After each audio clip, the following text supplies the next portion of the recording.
2 years ago, in the fortress city of Ramul, stands a grand divine temple for a special ceremony. Inside, a massive hall is filled with young hopefuls lined up on the grand staircase, waiting. A girl in a bunny-eared hood smiles brightly, excited about the gift she is about to receive. She turns to her friend Ka-kun and talks about how nervous and excited she is for the event. Her friend Kai Heinemann agrees with a strange smile. His own future and gift listed as unknown. Startled by his friend, Kai admits he was too worried about the ceremony to sleep well the night before. His friend Lena spins around playfully, wondering aloud what kind of magnificent gift she might get. Kai clenches his fists, feeling the immense weight of this day where his divine blessing will be revealed. This blessing, a gift, is a special talent all humans receive from God upon turning 13 years old. These gifts range from combat skills to magical creation and are said to determine a person's entire future. Kai's childhood friend, Lena Grote, muses that being called a princess would be a nice title to have. He bluntly tells her that princess is not a gift, which causes her to become incredibly flustered and shocked. Recovering, she quickly turns the question back on him, asking what kind of gift he wants to get. With a serious look in his eyes, Kai states that he is hoping to receive a swordsmanship-type gift. His face is set with determination, showing a seemingly unwavering resolve about his desired path in life. However, a single word flashes through his mind, stark and clear, revealing his statement was a lie. He doesn't actually want a swordsmanship gift. It's just expected of him as successor to the Heinemann dojo. His true desire, inspired by his mother, is to receive a gift suitable for becoming a great hunter. He yearns for the dangerous life of a hunter, exploring the world and fighting ferocious monsters. With a sad look, Kai admits that even if he got the sword gift, he lacks any real talent. Lena playfully suggests a cat gift for Kai, noting his shy personality compared to other students. He forces a smile, saying it's fine to follow his parents' wishes, but reminds her that's not a real gift. Suddenly, a loud noise echoes through the hall as massive doors swing open, catching their attention. On a high platform, officials stand ready to continue the ceremony, their presence commanding respect. Lena asks what's happening, and Kai guesses that someone must have just received an incredibly rare gift. Kai looks on with a mixture of anticipation and anxiety, his expression showing his deep concern. Someone takes a firm, determined step forward, moving through the crowd with clear purpose. A girl's voice suddenly calls out to them, shouting both Kai's and Lena's names from nearby. They turn to see their friend Lyra, who smiles and waves as Kai and Lena happily greet her back. As Lyra approaches, they ask her how her ceremony went, noting that she has already finished her turn. Lyra, another of Kai's childhood friends, proudly announces she received the superior swordsman gift as expected. She introduces herself as the daughter of a renowned dojo, and also reveals that she is Kai's fiancée. Kai shyly clarifies that the engagement was something their parents arranged without their direct input. He is interrupted when a voice asks if it is their turn to go up for the ceremony. Two other boys, Roman and Keys, arrive and greet the group with a friendly wave and a stoic glance. Roman stares intently at Lena from behind, causing an unsettling shiver to run down her spine. Kai notices the intense stare and opens his mouth to say something about the gift ceremony, looking concerned. Without warning, Roman shoves past Kai, pushing him aside to move forward with a determined stride. He stops in front of Lyra and confidently declares that he has obtained the powerful Spear King gift. Lyra stares back at Roman, her eyes widening in surprise at his bold declaration and powerful new gift. Lyra looks down, unimpressed by his announcement, and simply states that she already knew about it. Roman smirks confidently, brushing off her nonchalant response as Kai watches silently from the background. Suddenly, a stern-looking, armored knight glares intensely, interrupting the tense moment between the youths. Kai looks over, completely bewildered by the sudden appearance of the heavily armored figure. The knight, holding an ornate shield, confirms the identity of the girl before him, asking if she is Lyra Hellner. He introduces himself as a member of the Holy King's Magic Knights and asks for a moment of her time. The knight acknowledges that while her superior swordsman gift differs from Roman's, her years of training make it incredibly valuable. He then formally invites her to their barracks within the city to continue their important discussion. Kai is stunned, realizing this is the most elite knight order in the entire Emeria kingdom. Impressed with Lyra's prospects, Roman urges Lyra to go with them, and she agrees, though she seems hesitant to leave her friends behind. As he walks away with the knights, Roman glances back over his shoulder with a triumphant, knowing smirk. Lyra turns around and waves a cheerful goodbye, calling out to Kai and Lena one last time before she departs. Kai smiles and waves back, bidding farewell to his fiancée as she is escorted away by the royal knights. After the group leaves, Lena turns to get Kai's attention, a slight look of concern on her face. Before he can respond, Keyes approaches and apologizes for Roman's behavior, explaining he just got carried away. Kai gives a reassuring wink, telling Keyes it's fine, but warning him not to be late for his own ceremony. Keyes waves goodbye and runs off to take his turn, leaving Kai and Lena alone on the stairs once again. Lena gets Kai's attention, pointing out that the line is finally moving forward and it's almost their turn. Finally, Lena stands before an official at a grand desk, ready to receive her long-awaited divine gift. The elderly official stares in utter disbelief at her results, stuttering in astonishment at what he sees. The official reveals Lena's gift to be the legendary sword saint, leaving her utterly speechless. The announcement echoes through the hall, and nearby guards react with shock to the incredible news. They murmur among themselves, noting that with a spear king and now a sword saint, this year is unprecedented. A senior knight grimly concludes these powerful gifts are a sign that the demon race's strength is growing. However, the ceremony's official sharply rebukes the knight for spreading unnecessary fear, who quickly apologizes. With the commotion over, the official calls for the next person, and a visibly nervous Kai steps forward. The official asks for his name, and then instructs Kai to place his hand on the ceremonial crystal. Kai hesitantly reaches out, his expression a mixture of fear and anticipation for what will be revealed. The moment his hand makes contact, a blinding flash of light erupts from the crystal, enveloping him. He feels a sudden, immense weight pressed down, as if some unknown restriction has been placed on his body. Just as quickly, the crystal's light vanishes, leaving him confused about the strange and unnerving sensation. The official, sweating profusely and looking horrified, begins to announce the result of Kai's appraisal. Kai stares back, his own eyes widening in absolute horror as he anticipates the dreadful news. The official's eyes are wide with a mix of pity and disbelief, struggling to speak the words.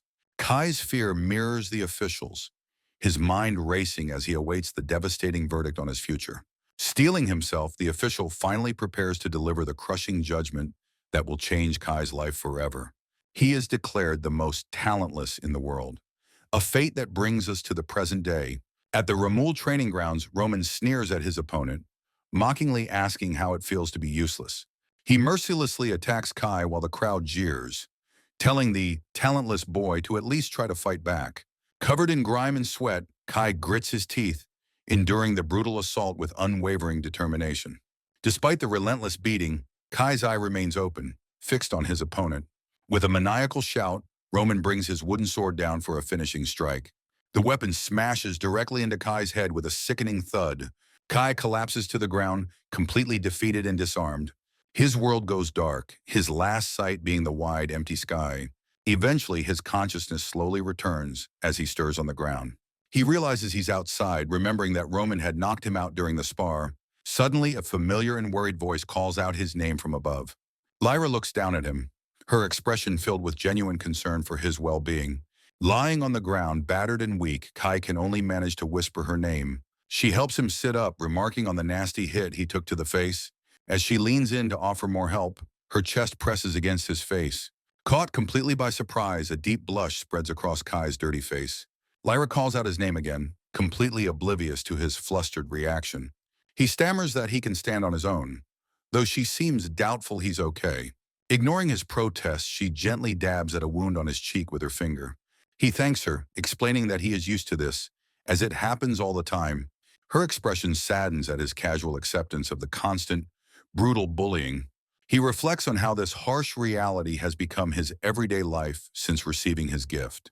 His talentless status severely decreased his physical abilities, making any training completely ineffective. His former friends now beat him daily, and even strangers throw stones at him for being talentless. This new reality led to his disinheritance and the immediate cancellation of his engagement with Lyra. He is no longer an heir or a fiancé, but a worthless outcast with no future to speak of. Despite the pain, he tries to reassure Lyra, insisting that he's fine because this is his everyday life. Lyra looks down at him with an expression of deep sympathy and concern, softly calling his name. Changing the subject, she asks if it's true that he is preparing to leave for the capital soon. They sit together overlooking the city, and he confirms his departure, admitting it's too difficult to stay here. He expresses a desperate hope that in the capital, he might finally find a place where he's treated like a person. Lyra listens intently, a thoughtful and slightly pained look on her face as she takes in his words. Her mood suddenly shifts as she brightens up, excitedly asking if he plans to find a job there. He explains that while his mother wants him to, he actually intends to go somewhere else nearby. His true destination is the neutral Magic Academy city, a place where even those without gifts can find work. She confirms if he means the city of Babel, and he quietly agrees that is where he is headed. Despite his grim situation, he offers a bright smile and promises to write her a letter once he's settled.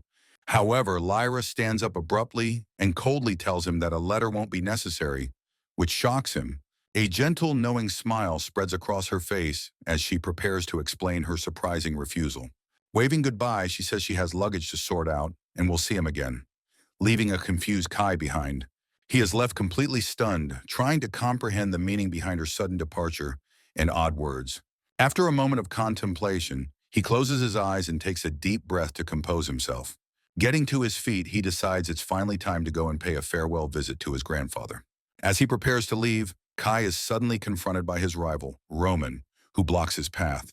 Roman maniacally reminds Kai that he is the holder of the incredibly powerful Spear King gift. He furiously declares that Lyra is no longer Kai's fiancée, and that he, a branch family member, will take her. Kai remains silent, his expression firm as he listens to Roman's arrogant and entitled claims. Finally speaking, Kai calmly states that who Lyra chooses is ultimately her own decision to make.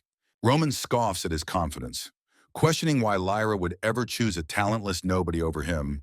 With a determined look, Kai simply replies that the nature of their feelings for her are fundamentally different. He turns to leave, telling Roman not to worry, which only confuses and infuriates his rival further.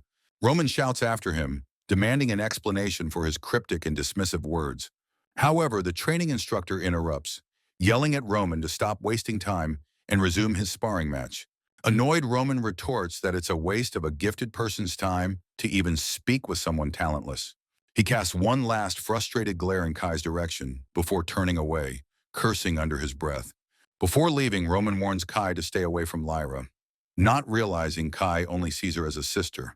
With the confrontation over, the scene transitions, showing a quiet, cloud-filled sky above. Later, Kai kneels before his grandfather, bowing deeply to thank him for his care over the years. The old man looks on with deep regret, apologizing for how things have turned out for his grandson.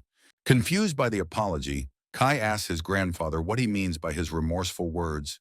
The grandfather laments having to break the engagement and essentially banish Kai from the family home. Kai insists that he doesn't mind, but his grandfather remains thoughtful, stroking his chin in contemplation. Suddenly, the old man's eyes widen as a startling realization about Kai seems to dawn on him.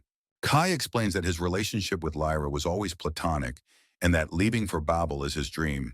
His grandfather looks on, deeply moved by his grandson's mature and optimistic outlook on his future.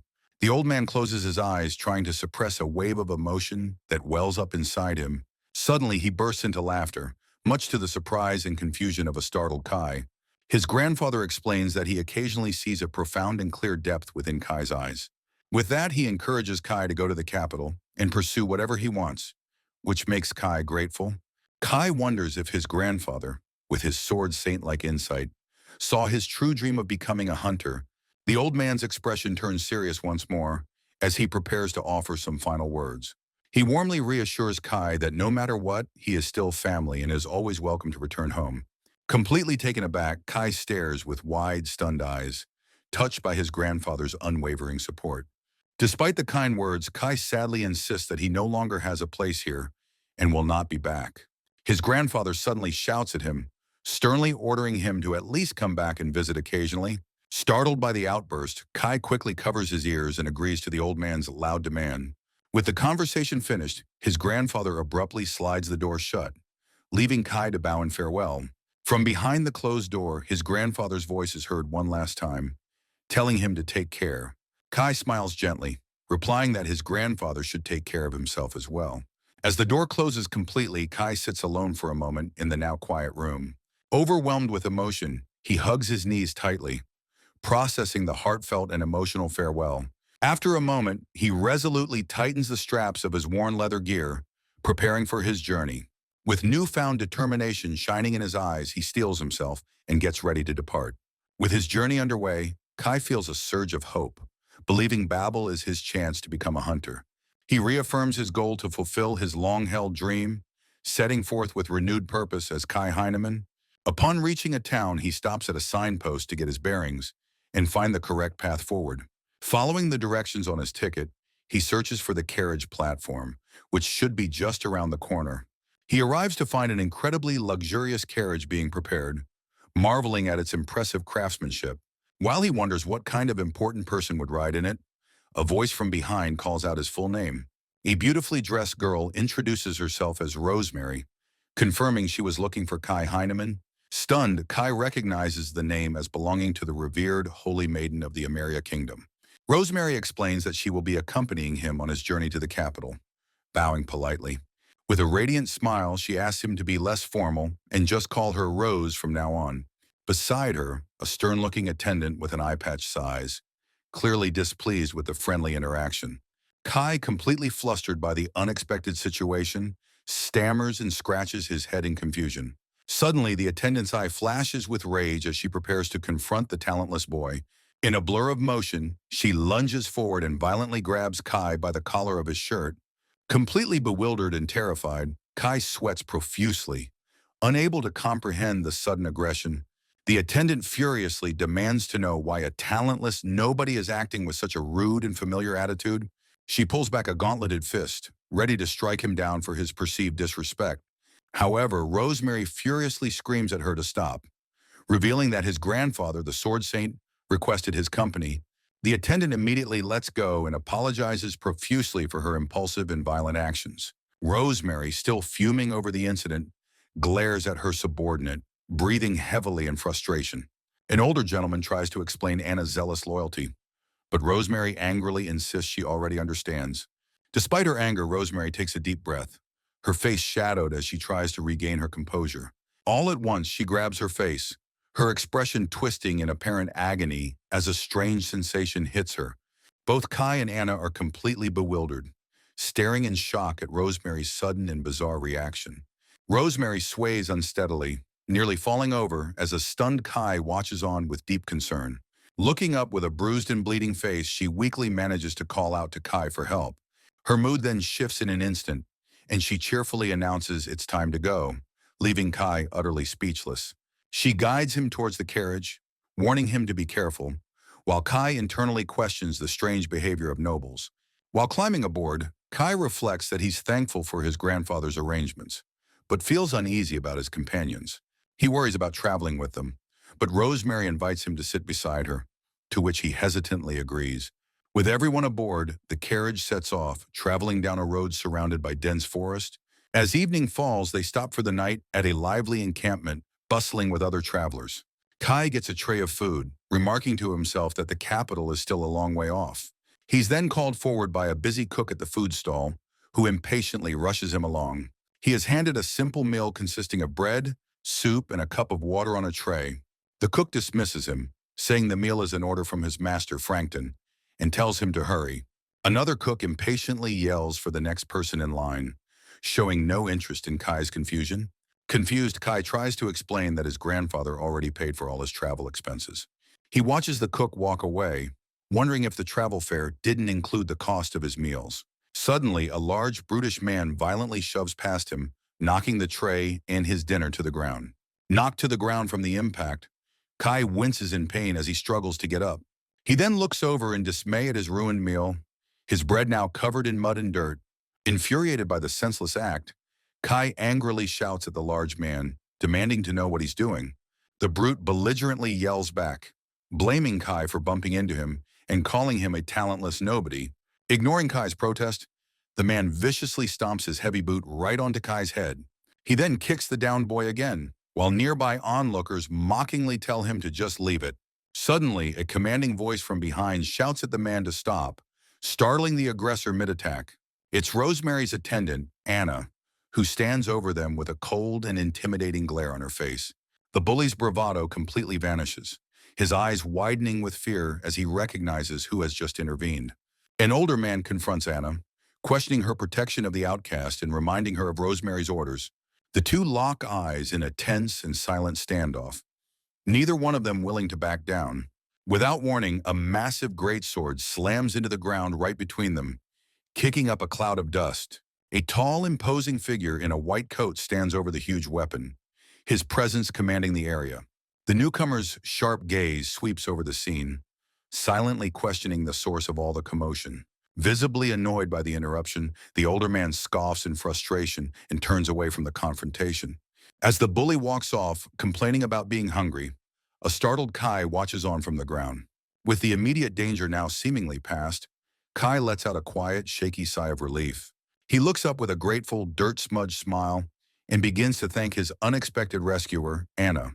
However, she simply turns her back on him and begins walking away without saying another word. She coldly states she would only help if Rose's life was at stake, ordering him back to his tent. The imposing man with the greatsword turns to Anna, seemingly familiar with her and the situation. With a dismissive huff, she walks away alongside him, leaving Kai alone on the ground once more. However, the large man approaches Kai, remarking that it seems one of his own has caused trouble again. With a surprisingly friendly smile, he casually addresses the boy on the ground as Kai-kun. Kai looks up in surprise, apologizing profusely and identifying the man as someone named Arnold. To Kai's shock, Arnold suddenly bows deeply, apologizing for his subordinate's unforgivable rudeness. Kai explains that this is normal for him, as he's a talentless outcast hated by the Holy Kingdom. He tries to brush it off, stating that it's unavoidable, and he has become accustomed to such treatment. Arnold suddenly places a comforting hand on Kai's shoulder, startling the boy with his kindness. With a wink, he then declares that from now on, he will personally deliver Kai's meals to his tent. Kai protests, but Arnold just laughs and insists, telling him to come along with him now. As Arnold leads him through the camp, the other travelers stare in disbelief at the unlikely pair. Returning to the food stall, Arnold's eyes narrow as he asks the head chef if he heard his orders. The chef stammers nervously, trying to explain that his master Frankton had given different instructions. Without warning, Arnold violently grabs the chef by the face, cutting his excuses short. He furiously roars at the terrified man, demanding that he serve Kai's food just as he had ordered. The head chef's eyes are wide with absolute terror, sweating profusely under the intense pressure. Panicked, the chef immediately starts screaming at his staff to prepare a meal for Kai right away. Arnold casually watches them work, then criticizes the meal for being too plain and orders more ingredients. A moment later, Kai is presented with a tray overflowing with a massive and luxurious feast. Stunned by the incredible feast, Kai thanks Arnold, who dismisses it as Kai's rightful due. Arnold then kindly encourages him to eat up, explaining that as a growing child, he needs plenty of food. With a gentle smile, Arnold prepares to take his leave. Having resolved the immediate situation, his expression suddenly hardens into a cold, menacing glare as he turns to address the others. He reassures Kai that he will speak with Frankton and ensures such an incident will never happen again. As his imposing silhouette disappears, the other soldiers in the camp watch him leave with noticeable apprehension. Holding his tray, Kai marvels at Arnold's unexpected kindness, surprised that such people exist in the world. A look of renewed hope and determination appears on his face, touched by the generous act. The journey continues, and 3 days later, the caravan travels through the vast Shirshir Great Forest. True to Arnold's word, Kai is consistently provided with an abundance of delicious and high-quality food. He notes with surprise that ever since that night, his meals have always been incredibly large. As he eats, a guard walks past his tent, and Kai flinches slightly, still wary of others. He observes that thanks to Arnold, the bullying has completely stopped, admiring the man's influence. That night, a single light glows from within Kai's simple tent in the quiet encampment. Lying inside his messy tent, Kai rests in his sleeping bag, trying to get some sleep. Unable to rest, he lies awake and finds his thoughts drifting to his old friends, Lena and Keys. He recalls how Lena, the sword saint, and Keys, the grand sorcerer, planned to join the hero's party. Staring up at the tent ceiling, he worries about Lena's well-being, softly murmuring her name Suddenly, the tent flap opens, and a hesitant voice asks for permission to enter. Startling him, it's Rosemary who sits down inside his tent, looking distressed and holding her head as if in pain. Inside the tent, Kai and Rosemary sit opposite each other in an awkward, heavy silence. Nervously sweating, Kai finally breaks the silence, questioning why she has come to his tent. She admits that she's not good with people and worries that being seen with her will cause him more trouble. Unsure how to respond to her sudden confession, Kai stammers, unable to find the right words.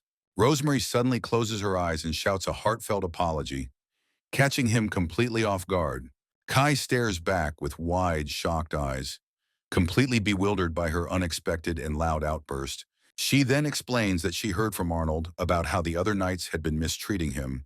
With a forced smile, Kai tries to brush it off, insisting that it's nothing he's not already used to.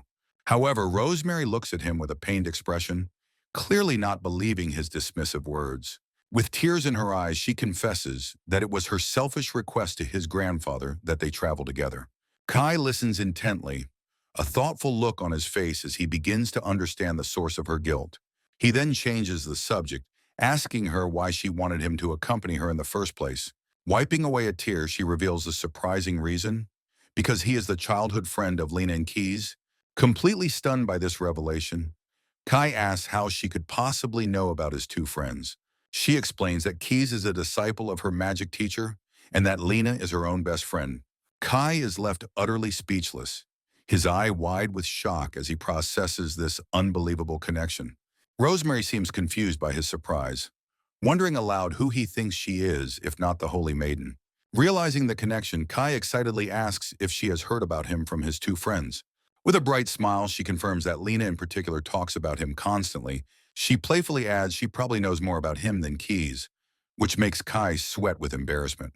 She explains that because Lena and Keys were so attached to him, she became curious and wanted to meet him.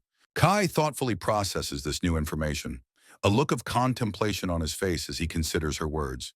Hesitantly, he asks about Lena, wondering if she's getting along well with the heroes' party. Rosemary reassures him that Lena's cheerful and innocent personality has made her a favorite among the heroes' knights. A look of profound surprise washes over Kai's face as he takes in the good news about his friend. He then breaks into a genuine, relieved smile, truly happy to hear that Lena is doing well. He admits he was worried because she can be a bit ditzy, and Rosemary giggles, confessing she was worried too. Suddenly, the flap of the tent is quietly pulled aside by an unseen hand, interrupting their conversation. A furious and menacing glare from Anna appears in the opening, her eye wide with unrestrained anger. Both Kai and Rosemary are startled by her sudden and intimidating appearance, calling out her name in surprise. However, Anna's expression quickly shifts to a pleasant smile as she suggests it's time for Rosemary to rest. Rosemary, visibly intimidated, agrees to return, while Anna remarks on how long they have been talking. Outside under the bright moon, Kai thanks Rosemary for sharing so much information with him. Rosemary replies that she enjoyed their talk and hopes they can speak again. As Anna glares in the background, she waves a cheerful goodbye as she and her ever-watchful attendant walk away into the night. Kai stands at the entrance of his tent, waving back at them as they depart from his campsite. Now alone once again, he closes his eyes, deciding that it is finally time for him to sleep. Just as he settles in, the tent flap is thrown open again, and Arnold's face appears, startling him. Kai is surprised to see Arnold so late, who apologizes for the intrusion and asks if he's all right. Arnold explains that it's nothing important. He just felt the need to come and properly thank him. Completely bewildered, Kai questions why Arnold is thanking him, insisting he hasn't done anything to deserve it. Arnold explains he is grateful because Rosemary was truly happy to have an honest conversation with someone. Flustered, Kai dismisses the praise, saying she was the one being kind by even speaking to a talentless person. Arnold looks at him with a serious, knowing expression, a flicker of understanding in his eye. He then reveals that he also received a bottom-tier gift, so he feels a strong sense of empathy for Kai. This revelation shocks Kai, and Arnold explains there is one important piece of advice he wants to share. With a reassuring smile, Arnold encourages Kai to keep trying, promising that his hard work will be rewarded. From inside his tent, Kai agrees, feeling a renewed sense of determination from the kind words. Meanwhile, at that very moment, deep within the moonlit Shirshire Great Forest, a secret meeting is taking place. Two mysterious figures meet in a dark clearing, one holding a glowing orb as the other leans against a tree. A masked man, Frankton, arrives and is greeted by the other cloaked figure waiting in the shadows. The figure asks for a status report, and Frankton confirms that their preparations are proceeding perfectly. He reveals he has summoned elite troops, including black wolves and ogres, to ensure no one escapes their trap. The cloaked figure praises the summoned army, but dismisses Frankton's flattery, getting straight to the point. From beneath his hood, a skull-like face is revealed as he demands to know the Queen's current status. An informant reports that Queen Rose had been speaking with the talentless boy, but is now resting. Frankton details their sinister plan to create a disturbance, separate Arnold from the Queen, and then proceed. He explains that with Queen Rose eliminated, their preferred candidate, Prince Gilbert, will become the next ruler. However, a new voice scoffs at the plan, declaring that the Imperial Army would never betray their own royalty. Frankton addresses the newcomer as the Sword Emperor Signal, questioning his naive belief in such loyalty. Sinel smirks, offering a sarcastic apology for his poor choice of words regarding their treasonous plot. Frankton explodes in anger, but Sinel calmly points out that they are the ones betraying their master. A conspirator clarifies they are simply marrying the princess off to the Empire to become a summoner's plaything. The skull-faced leader, Enz, quickly intervenes, shouting at his subordinate Signal to stand down. Enz then apologizes to Frankton, claiming his subordinate is merely on edge being in a foreign country. Signal scoffs, clearly annoyed at being reined in, but says nothing more on the matter. Accepting the apology, Frankton decides there is no benefit to fighting and announces it is time to act. He tells Signal and Enz that he will leave the rest of their plan in their capable hands. As they depart, Frankton thinks triumphantly that the time has finally come to drive the Queen out. He feels supremely confident, knowing 2 of the Gritnil Empire's 6 great generals are aiding his cause. Internally, he justifies his treason, believing he must remove the foolish Queen Rose to protect the nobility. He sees this betrayal as a necessary act to preserve the royal lineage his family has long served. Under the full moon, he reaffirms his unwavering loyalty to his chosen successor, Prince Gilbert. Back at the camp, Kai cautiously makes his way into the dark woods, the bushes rustling around him. He shivers, regretting not having used the restroom one last time before trying to go to sleep. Deciding it would be too troublesome if he were caught going too close to the tents, he ventures further. As he searches for a suitable spot, he notes how dark it has become, making it difficult to see. He finally spots a small, promising-looking clearing between 2 large trees just a short distance away. Upon entering the clearing, he discovers the 2 conspirators from earlier, who are examining a glowing orb.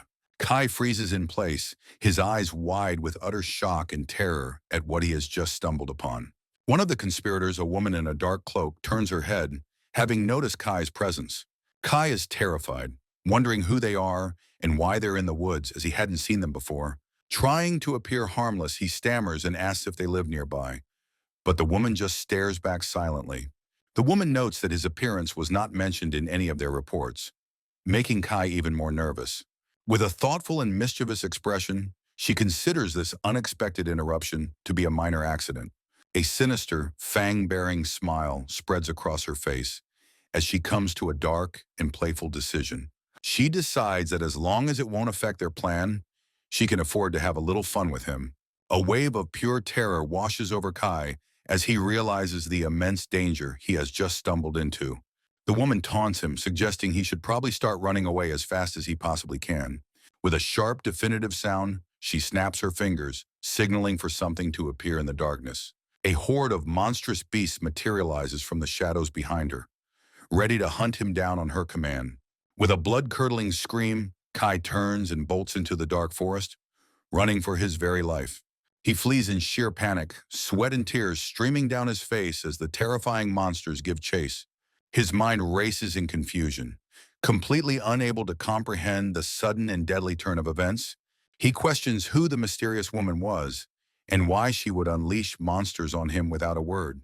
He screams in desperation, wondering why they are trying to kill him when he has done absolutely nothing. His body screams in protest as he runs. His heart pounds, his head aches, and his legs burn with exhaustion. He realizes his talentless gift is slowing him down, desperately wishing for it to disappear for just a moment. Hearing the monsters closing in, he cries in despair, realizing he'll die before even becoming a hunter. In a fit of rage, he blames his cursed gift for all the suffering he has endured since that fateful day. His mind flashes back to all the moments his cursed gift has brought him nothing but pain. The memory of the relentless beatings and humiliation fuels his desperate flight through the dark forest. Every shadow seems to hold a new terror, each one a phantom from his miserable past. The monstrous faces of those who tormented him blend with the beasts that are now hunting him down. His entire life has been a chaotic whirlwind of suffering, leading to this single, terrifying moment. Even the simple act of eating was turned into a moment of shame just hours before. Overwhelmed by hopelessness, he screams that this terrible gift is the root cause of all his problems. He bitterly regrets his choices, wishing he had a normal swordsmanship gift and had never left his home. He imagines the simple, peaceful life he could have lived, a life now completely out of reach. In his despair, he thinks that even being killed by monsters is better than living without any gift. These hopeless thoughts echo through the dark, unforgiving woods as he continues to flee in terror. His eyes, wide with fear and exhaustion, reflect a soul that has finally reached its breaking point. His frantic escape suddenly leads him into a small rocky clearing dominated by a rushing waterfall. With a jolt of horror, he realizes that he has run straight into a dead end, trapping himself. Completely out of breath, he collapses against a nearby tree, believing his life is about to end. Tears of rage and desperation stream down his face as he refuses to accept such a cruel fate. The powerful cascade of water crashes down before him, offering no escape from the approaching monsters. Suddenly, the waterfall begins to shimmer, revealing a strange, ethereal light glowing from behind it. A mysterious and inviting light shines brightly from within the waterfall, capturing his full attention. Hearing the monsters closing in from behind, he turns, his escape options now dwindling to nothing. Completely exhausted and cornered, Kai looks down with a grimace, sweat beading on his face. With tears of desperation in his eyes, he glances at the glowing waterfall, his only remaining option. Making a final, desperate choice, he screams that he has to move forward and plunges into the cascade. As he passes through the watery barrier, he reaffirms his will to survive. Knowing he is not done yet, he refuses to let his journey and his life end in such a hopeless and terrifying place. Emerging on the other side, he finds himself in a vast, empty, white landscape with a single dark archway. His face is a mask of pure shock and disbelief as he stares at the surreal, impossible environment. Looking up at the sky, he quietly questions what just happened, completely bewildered by the sudden shift. He frantically tries to make sense of the situation, wondering aloud how he ended up in this place. His mind races, recalling that just moments ago, he was running for his life in a dense forest. He concludes this must be some kind of illusion, as there is no visible entrance or exit anywhere. Peering around the desolate landscape, his expression hardens as a grim realization begins to set in. He lets out a shaky breath, accepting the strange and unbelievable circumstances he now finds himself in. A small, slightly hysterical laugh escapes him as he finally manages to catch his breath after the long chase. Sitting down, he concludes that while he doesn't understand, he has at least managed to escape the monsters. He wonders if the waterfall itself was some kind of elaborate trap, designed to lead him here. In the distance, he spots a dilapidated building and decides to head there to rest in the shade. Upon entering, he discovers a massive hall with floating stones and an intricate magic circle on the ceiling. Looking around the grand ancient structure in awe, he wonders if he has found some sort of temple. At the far end of the hall stands a large, circular altar covered in tattered, inscribed cloths. At the altar, he discovers a small console with unreadable text and a distinct handprint indentation on it. He looks around the mysterious hall, his eyes wide with a mixture of awe and apprehension. Leaning over the console, he tries to decipher the text, noting the clear shape of a palm. Realizing what it means, he understands that he is meant to place his hand on the indentation. With a great deal of hesitation, he slowly reaches out and places his palm onto the marked spot. A brilliant light immediately shines from his hand the moment it makes contact with the dark surface. Suddenly, beams of light erupt from the floor and stones, enveloping the entire chamber around him in a glow. A powerful surge of energy then erupts from the altar, creating a blinding flash throughout the ancient room. A strange message appears, confirming a God-rank gift holder and completing his registration as a player. Stunned, he questions the message, believing it must be a mistake since his gift is supposedly talentless.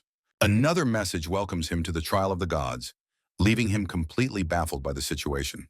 A simple blinking arrow then appears before him, prompting him to press it and proceed with the trial. After a moment of uncertainty, he cautiously reaches out and presses the glowing arrow button with his finger. A new screen appears, listing the 4 main rules of the strange and seemingly inescapable game he has entered. His face is pale with shock and fear as he tries to process the strict, unforgiving rules. Looking at the magic circle above, he realizes that this game means the entire building is a dungeon. He despairs, knowing even elite hunters need teams, and that time stopping means the monsters will still be outside. Overwhelmed by despair, he screams in frustration, believing his situation is utterly hopeless and unfair. Grabbing his head, he forces himself to calm down and tries to think through everything one step at a time. He recalls the rules, remembering that players are given 5 items, the first being an item box. A screen suddenly materializes from the console, startling Kai with its abrupt appearance. He examines the screen, which displays a list of items, and wonders if this is truly the item box. He nervously reads the strange item names on the list, including tonsura shoes and an unbreakable stick. Deciding to investigate, he tentatively reaches out and selects the tonsura shoes from the menu. As his finger makes contact, the screen emits a soft chime, confirming his selection of the item. A pair of sturdy-looking boots then materializes from the console, much to his astonishment. Holding the boots, he marvels that the item has actually appeared right before his very eyes. He then tests the storage function, focusing his thoughts on putting the boots back into the item box. To his surprise, the boots vanish from his hands, disappearing back into the system's storage. He checks the screen and sees the item is now listed as stored, confirming the function works perfectly. Overjoyed, he realizes he possesses a genuine item box, an incredibly rare and valuable type of merchant gift. His thoughts then turn to another of his given abilities, the appraisal skill, that was also granted to him. Curious, he summons the boots once more and decides to test his new appraisal skill on the item. A description appears, revealing the supreme rank boots grant a high chance of escape unless combat is initiated. He is stunned by the supreme rank item's power, realizing it's practically a national treasure level artifact. A sudden, intriguing thought then crosses his mind as he considers the possibilities of his new skill. He wonders if the appraisal skill can be used on himself and decides to try it immediately. His status screen appears, revealing his abysmal stats, but a shocking truth. His talentless gift is actually God rank. Stunned, he reads that under specific conditions, his gift holds the hidden potential to surpass all limits. The abstract description leaves him puzzled, and he wonders if it simply means his hard work will be rewarded. Trying not to get his hopes up, he turns his attention to the final item mentioned, the elixir. He realizes it must be somewhere in the room and decides to use his appraisal skill to locate it. The skill reveals a spring of elixir in the corner, a small fountain endlessly pouring out the liquid. Stunned, he approaches the spring, surprised to see it gushing freely instead of being stored in bottles. Wondering about the structure that allows an infinite supply, he pulls out his small knife to test its properties. Wincing in pain, he deliberately makes a small cut on his own hand, drawing a drop of blood. He then quickly dips his injured hand into the magical, flowing liquid of the elixir spring. Pulling his hand out, he is amazed to see that the wound has completely and instantly healed. Staring at his perfectly restored hand in disbelief, he struggles to comprehend the incredible healing power. His shock quickly turns into pure, unrestrained joy as he realizes the amazing potential of this discovery. He believes that with these items and the elixir, he can finally become a great hunter like his mother. Now fully equipped with his powerful new gear and skills, he feels a surge of confidence and readiness. With his tools and newfound hope gathered, he determines that all that remains is to escape the dungeon. He stands before a dark entryway, realizing that this ancient temple is truly a dangerous dungeon. Entering the dark passage, he feels a sudden chill and reminds himself to stay calm and rely on his knowledge. With renewed determination, he tells himself he can succeed, as this is the adventure he always wanted. He places a hand on the cool stone wall, using it to guide himself through the pitch-black corridor. Suddenly, his hand meets empty air, and he realizes the wall beside him has disappeared into darkness. He finds himself at a crossroads, forced to decide which dark and foreboding path he should take. Without warning, a massive, terrifying eye opens in the darkness ahead, staring directly at him. The massive, unblinking eye stares down at him from the oppressive darkness of the dungeon corridor. Before he can react, A horrifying maw filled with countless sharp teeth opens wide before him. The monstrous insect lunges forward and catches him in its grasp, its bloody mouth poised to strike. A violent tearing sound echoes through the corridor as the monster begins its brutal attack. Blood splatters across the creature's face, but Kai remains trapped in its deadly grip, screaming in terror. His mind shatters into a whirlwind of panic thoughts. Unable to process the brutal attack on his right arm, a wave of pure, overwhelming terror washes over him, drowning out all coherent thought in an instant. In a gruesome explosion of blood, the monster violently rips his entire arm from his body. His world dissolves into a chaotic mess of agony and gore as he lets out an uncontrollable scream. He stares in absolute horror at the bloody stump where his arm used to be, the pain unimaginable. His face contorts in pure agony, a silent scream building as the shock fully sets in. The scream finally escapes his lips, a raw, desperate cry of a soul in absolute torment. Falling backward from the force of the attack, his vision tunnels toward the distant light of the entrance. Suddenly, the entire chamber begins to shake violently, a deep rumbling echoing from the ceiling above. A cascade of liquid begins to pour down from cracks that have formed in the ancient stone. The trickle becomes a torrent, and a massive wave of elixir crashes down, engulfing him completely. He floats face down in the now-filled pool, his body limp and seemingly lifeless from his horrific injuries. Fragments of his recent memories flash through his mind as his consciousness fades into darkness. With a sudden, violent gasp, his head bursts forth from the surface of the magical elixir pool. He coughs and sputters, dripping with the liquid, miraculously alive after the brutal and fatal attack. Catching his breath and dripping with liquid, Kai looks around, completely disoriented by his sudden revival. He pulls himself out of the pool, remembering he was in the elixir spring after the monster attacked him. A sudden, sickening jolt of panic hits him as he vividly remembers his right arm being torn off. He looks up to find his right arm has been miraculously and completely regenerated by the elixir. Staring in utter disbelief, he confirms that there is nothing wrong with his newly restored limb. A wave of hysterical, relieved laughter escapes him as the shock of his survival fully sets in. He collapses onto the floor, realizing the incredible power of the elixir is what saved him from certain death. However, he notices his tattered and blood-soaked clothes, a grim reminder that the elixir cannot restore objects. The state of his clothes confirms his worst fear. The horrifying attack was not a dream, it was real. Lying on the cold stone, the full weight of his traumatic near-death experience finally settles upon him. He stares at the dungeon's dark entrance, realizing he must venture back into that nightmare to escape. He knows he was only saved by a fluke this time, and that there's no guarantee he'll survive again. The terrifying memory of the monster grabbing him and preparing to devour him flashes through his mind. His vision blurs with the chaotic memory of the moment he was sure he had died. Overwhelmed, he pounds the floor in frustration, screaming that he absolutely refuses to die in this place. Hopelessness consumes him as he curses his cruel and seemingly inescapable fate inside the ancient dungeon. He breaks down completely, sobbing and questioning why he is always the one who must suffer so much. Time passes in the cold, silent dungeon as his despair echoes through the empty stone chamber. 7 days later, strange grub-like creatures now crawl across the once empty floor of the ancient hall. Hiding behind the console, a gaunt and terrified Kai peers out, having been trapped for a full week. Having nothing to eat for a week, Kai realizes he will soon starve to death in the dungeon. With a look of utter despair, he considers the only remaining option for sustenance he can find. He uses appraisal, learning the insects are nutritious but carry a poison deadly enough to kill a dragon. He hesitantly picks up one of the wiggling, skull-marked creatures, his hand trembling with fear. The thought of eating it terrifies him, as the potent poison would certainly mean his end.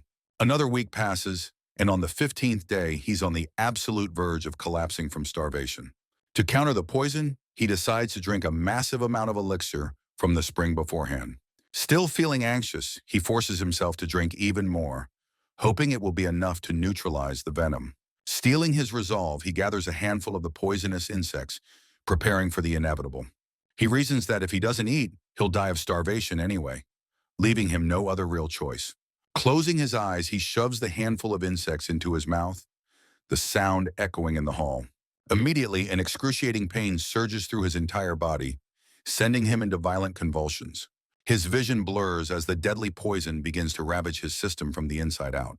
The world around him begins to warp and fade as he rapidly loses consciousness from the agony. His perception turns a deep, bloody red, a clear and terrifying signal of imminent death. As complete darkness finally consumes him, he grimly accepts that this is the end of his life. Suddenly, a strange message appears in his mind, announcing he has met the conditions to acquire a new skill. He finds himself alive, wondering how he survived as a notification announces he's gained weak poison resistance. A voice echoes directly in his head, beginning to explain the exact acquisition condition for the new skill. The skill description reveals he survived eating a creature with 1,000 times the lethal dose of poison. Relieved that the elixir worked, Kai still feels incredibly nauseous from the after effects of the poison. A splitting headache and a wave of dizziness suddenly overwhelm him, causing him to stumble. Believing it's his only solution, he staggers back toward the elixir spring for another dose. Desperate for relief, he plunges his head directly into the magical, flowing liquid. Catching his breath, he is amazed that his headache and dizziness have vanished instantly. He's also no longer hungry, but the grim reality dawns that he'll be eating insects indefinitely. 100 days later, his skill evolves to poison resistance, after consuming 100 poisonous insects. Staring at the notification, he realizes the incredible implication of his newly acquired resistance. He shouts in triumph, overjoyed that he can now eat the insects without the fear of dying. His excitement quickly fades into grim acceptance as he realizes his life is now just eating bugs. An entire year passes in the desolate, silent dungeon hall, his solitude stretching on. To keep from going insane, he dedicates himself to swordsmanship, practicing endlessly to clear his mind.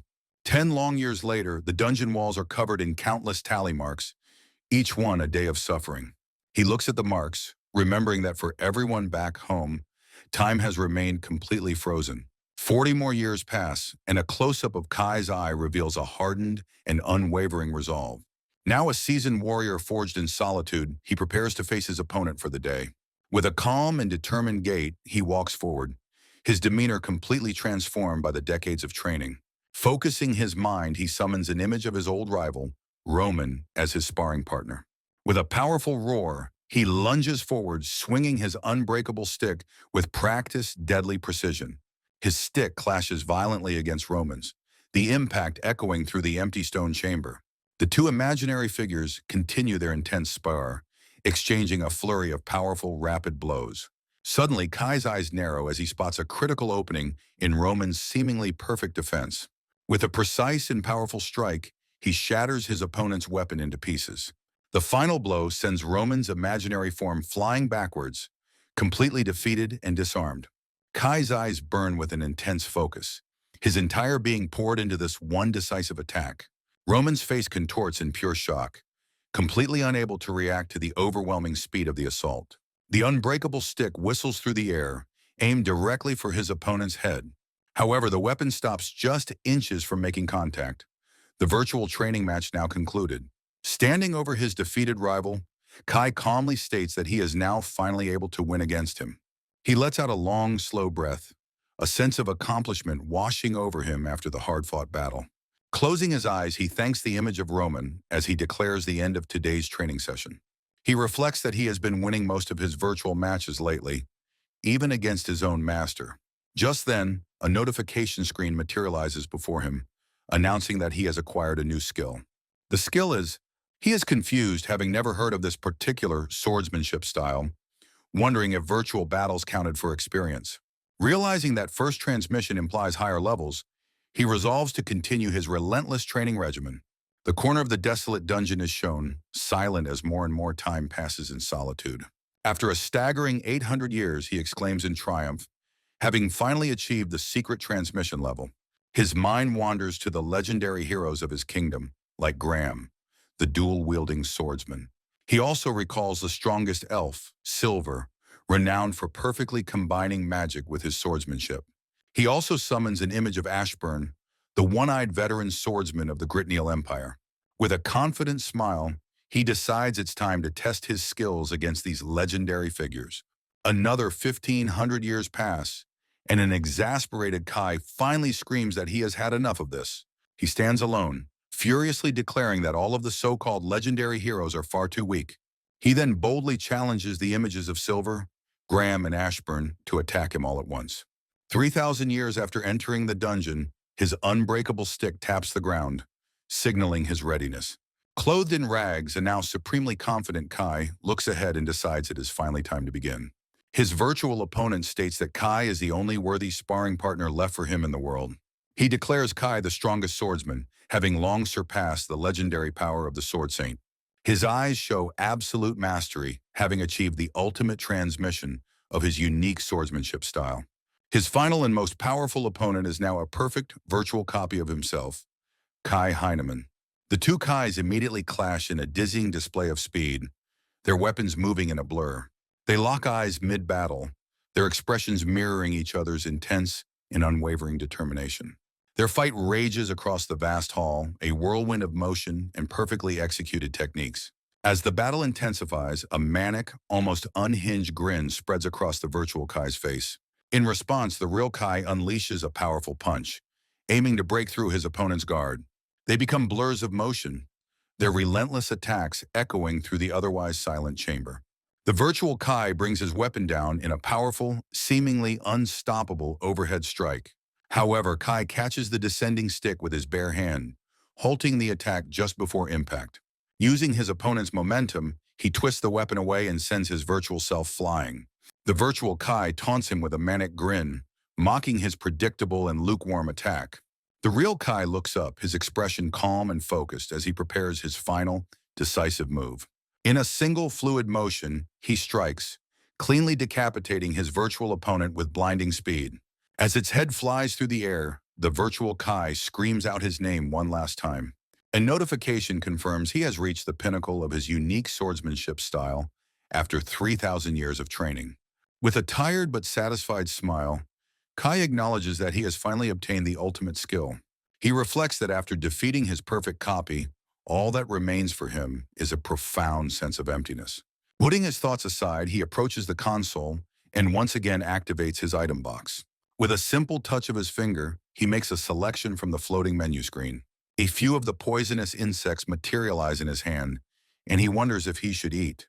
With a sigh of resignation, he closes his eyes, tired of his monotonous and grim diet. His endless diet of insects eventually granted him the supreme rank poison absorption skill, which he admits is useful. His expression hardens as he finally makes up his mind about what he must do next. After a considerable amount of time has passed, he decides it is finally time to leave the main hall. He steps into the long, dark corridor, his footsteps echoing in the oppressive silence of the dungeon. He breathes in the cool, damp air, finding the nostalgic scent to be absolutely irresistible. He realizes that in his obsession with swordsmanship, he completely forgot his initial goal was to conquer the dungeon. Smiling at his own foolishness, his sharp senses suddenly alert him to a presence in the darkness. From the shadows emerges the massive, terrifying insect monster that had attacked him centuries ago. Kai stares at the creature, calmly noting that it has been a long 3,000 years since they last met. With a calm and steady gaze, Kai activates his powerful appraisal skill on the formidable monster before him. The skill reveals the creature's name as Batman, but all of its other stats remain completely unknown. Finding the mystery of his opponent intriguing, Kai smiles, eager to finally test his hard-earned skills. A confident, almost predatory grin spreads across his face as he prepares to do battle with Batman. He then leaps into action, challenging the monster to show him the path forward through their combat. In response, the giant insectoid creature swings its massive arm down with overwhelming, destructive force. The powerful punch smashes into the stone floor, shattering it completely upon impact. Having easily evaded the attack, Kai stands calmly beside the creature's now embedded limb. He calmly critiques the attack, finding it far too slow and predictable for his current level of skill. He counters with a lightning-fast strike, landing a direct and powerful blow on the monster's head. The impact sends a web of cracks spreading across the creature's glowing, orb-like eye. Roaring in frustration and pain, the monster retaliates by unleashing a powerful and sweeping kick. However, Kai effortlessly blocks the heavy kick with his simple, unbreakable stick, showing no strain.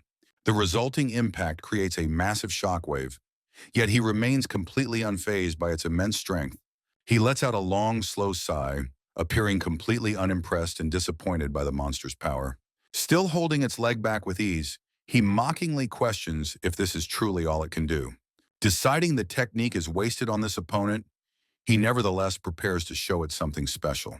He then unleashes one of his ultimate techniques, a swordsmanship form he calls the death line. The monster looks down, completely bewildered by the strange, glowing line that has appeared on its body. A moment later, a massive gash tears open across his chest, exactly where the line was drawn. The monster's silhouette shatters into countless pieces behind the kneeling swordsman. He stands and calmly flicks his stick clean amidst the creature's splattered black remains. His eyes widen slightly as a drop of the monster's blood lands on his cheek. Looking down at the dismembered corpse, he coldly remarks on the creature's foolishness. Suddenly, a strange notification sound catches his attention, making him look up in surprise. His status screen appears, revealing that his physical abilities increase every time he defeats an enemy. Covered in gore, a fierce and determined look flashes across his face at this new revelation. He then proceeds to tear through an entire horde of monsters in a chaotic whirlwind of destruction. Kai looks on, his eyes wide with shock as he is splattered with even more blood. Now on the dungeon's 9th floor, he stands among the carnage, finding the enemies far too fragile. He looks around in frustration, noting that the dungeon seems to grow wider with each floor he descends. Checking his item box, he realizes his supply of poisonous insects to eat is running dangerously low. He then spots a glowing teleportation circle, presenting him with a chance to return to the surface. After a brief moment of contemplation, his expression hardens with unwavering resolve. He shakes his head, firmly deciding against retreat and choosing to continue his descent. Instead, he sits among the corpses and forces himself to eat, complaining about the terrible taste. With his decision made, he walks towards a long, dark, and crumbling stone staircase. He continues his descent, stepping further down into the ancient and unknown depths of the dungeon. Upon reaching the bottom, he looks up, his face a mask of weary and profound surprise. His jaw drops in utter astonishment at the unbelievable sight that now lies before him. He is now confronted by a massive biomechanical insect identified as a killer hornet. A notification then confirms he has reached the 10th floor, initiating a trial against this new enemy.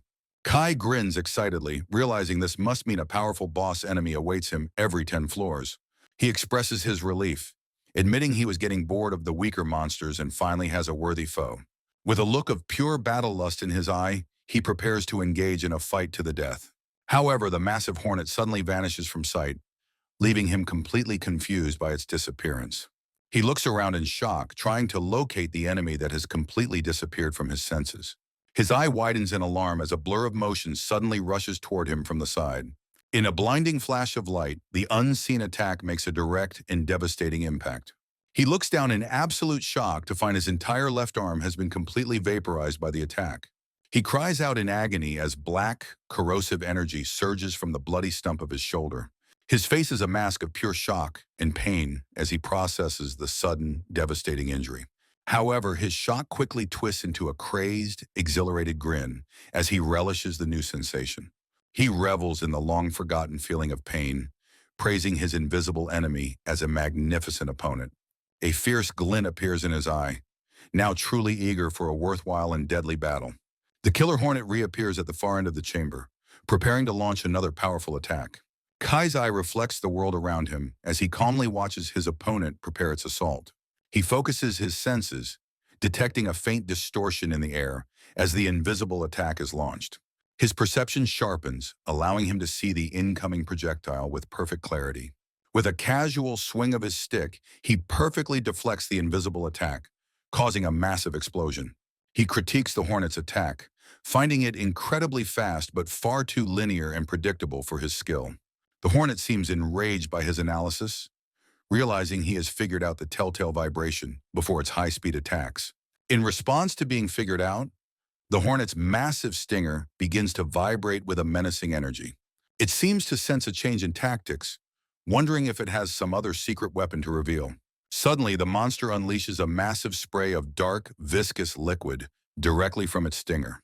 Kai stands his ground amidst the barrage, calmly identifying the projectiles as some form of potent poison. With a focused and unwavering gaze, he prepares to counter the incoming toxic assault without a hint of fear. Closing his eyes, he prepares to unleash the third form of his unique and powerful swordsmanship style. His eyes snap open as he activates the technique, its name revealed to be the elegant moon mirror. With a single graceful motion, he catches every drop of the poison, gathering it into a swirling vortex. Now in complete control of the attack, he states that such simple projectiles are completely useless against him. He then prepares to return the favor, sending the entire mass of poison hurtling back at the hornet. The reflected poison engulfs the monster, triggering a massive and corrosive explosion upon direct impact. The creature's dark silhouette thrashes wildly as its own corrosive venom begins to dissolve its body.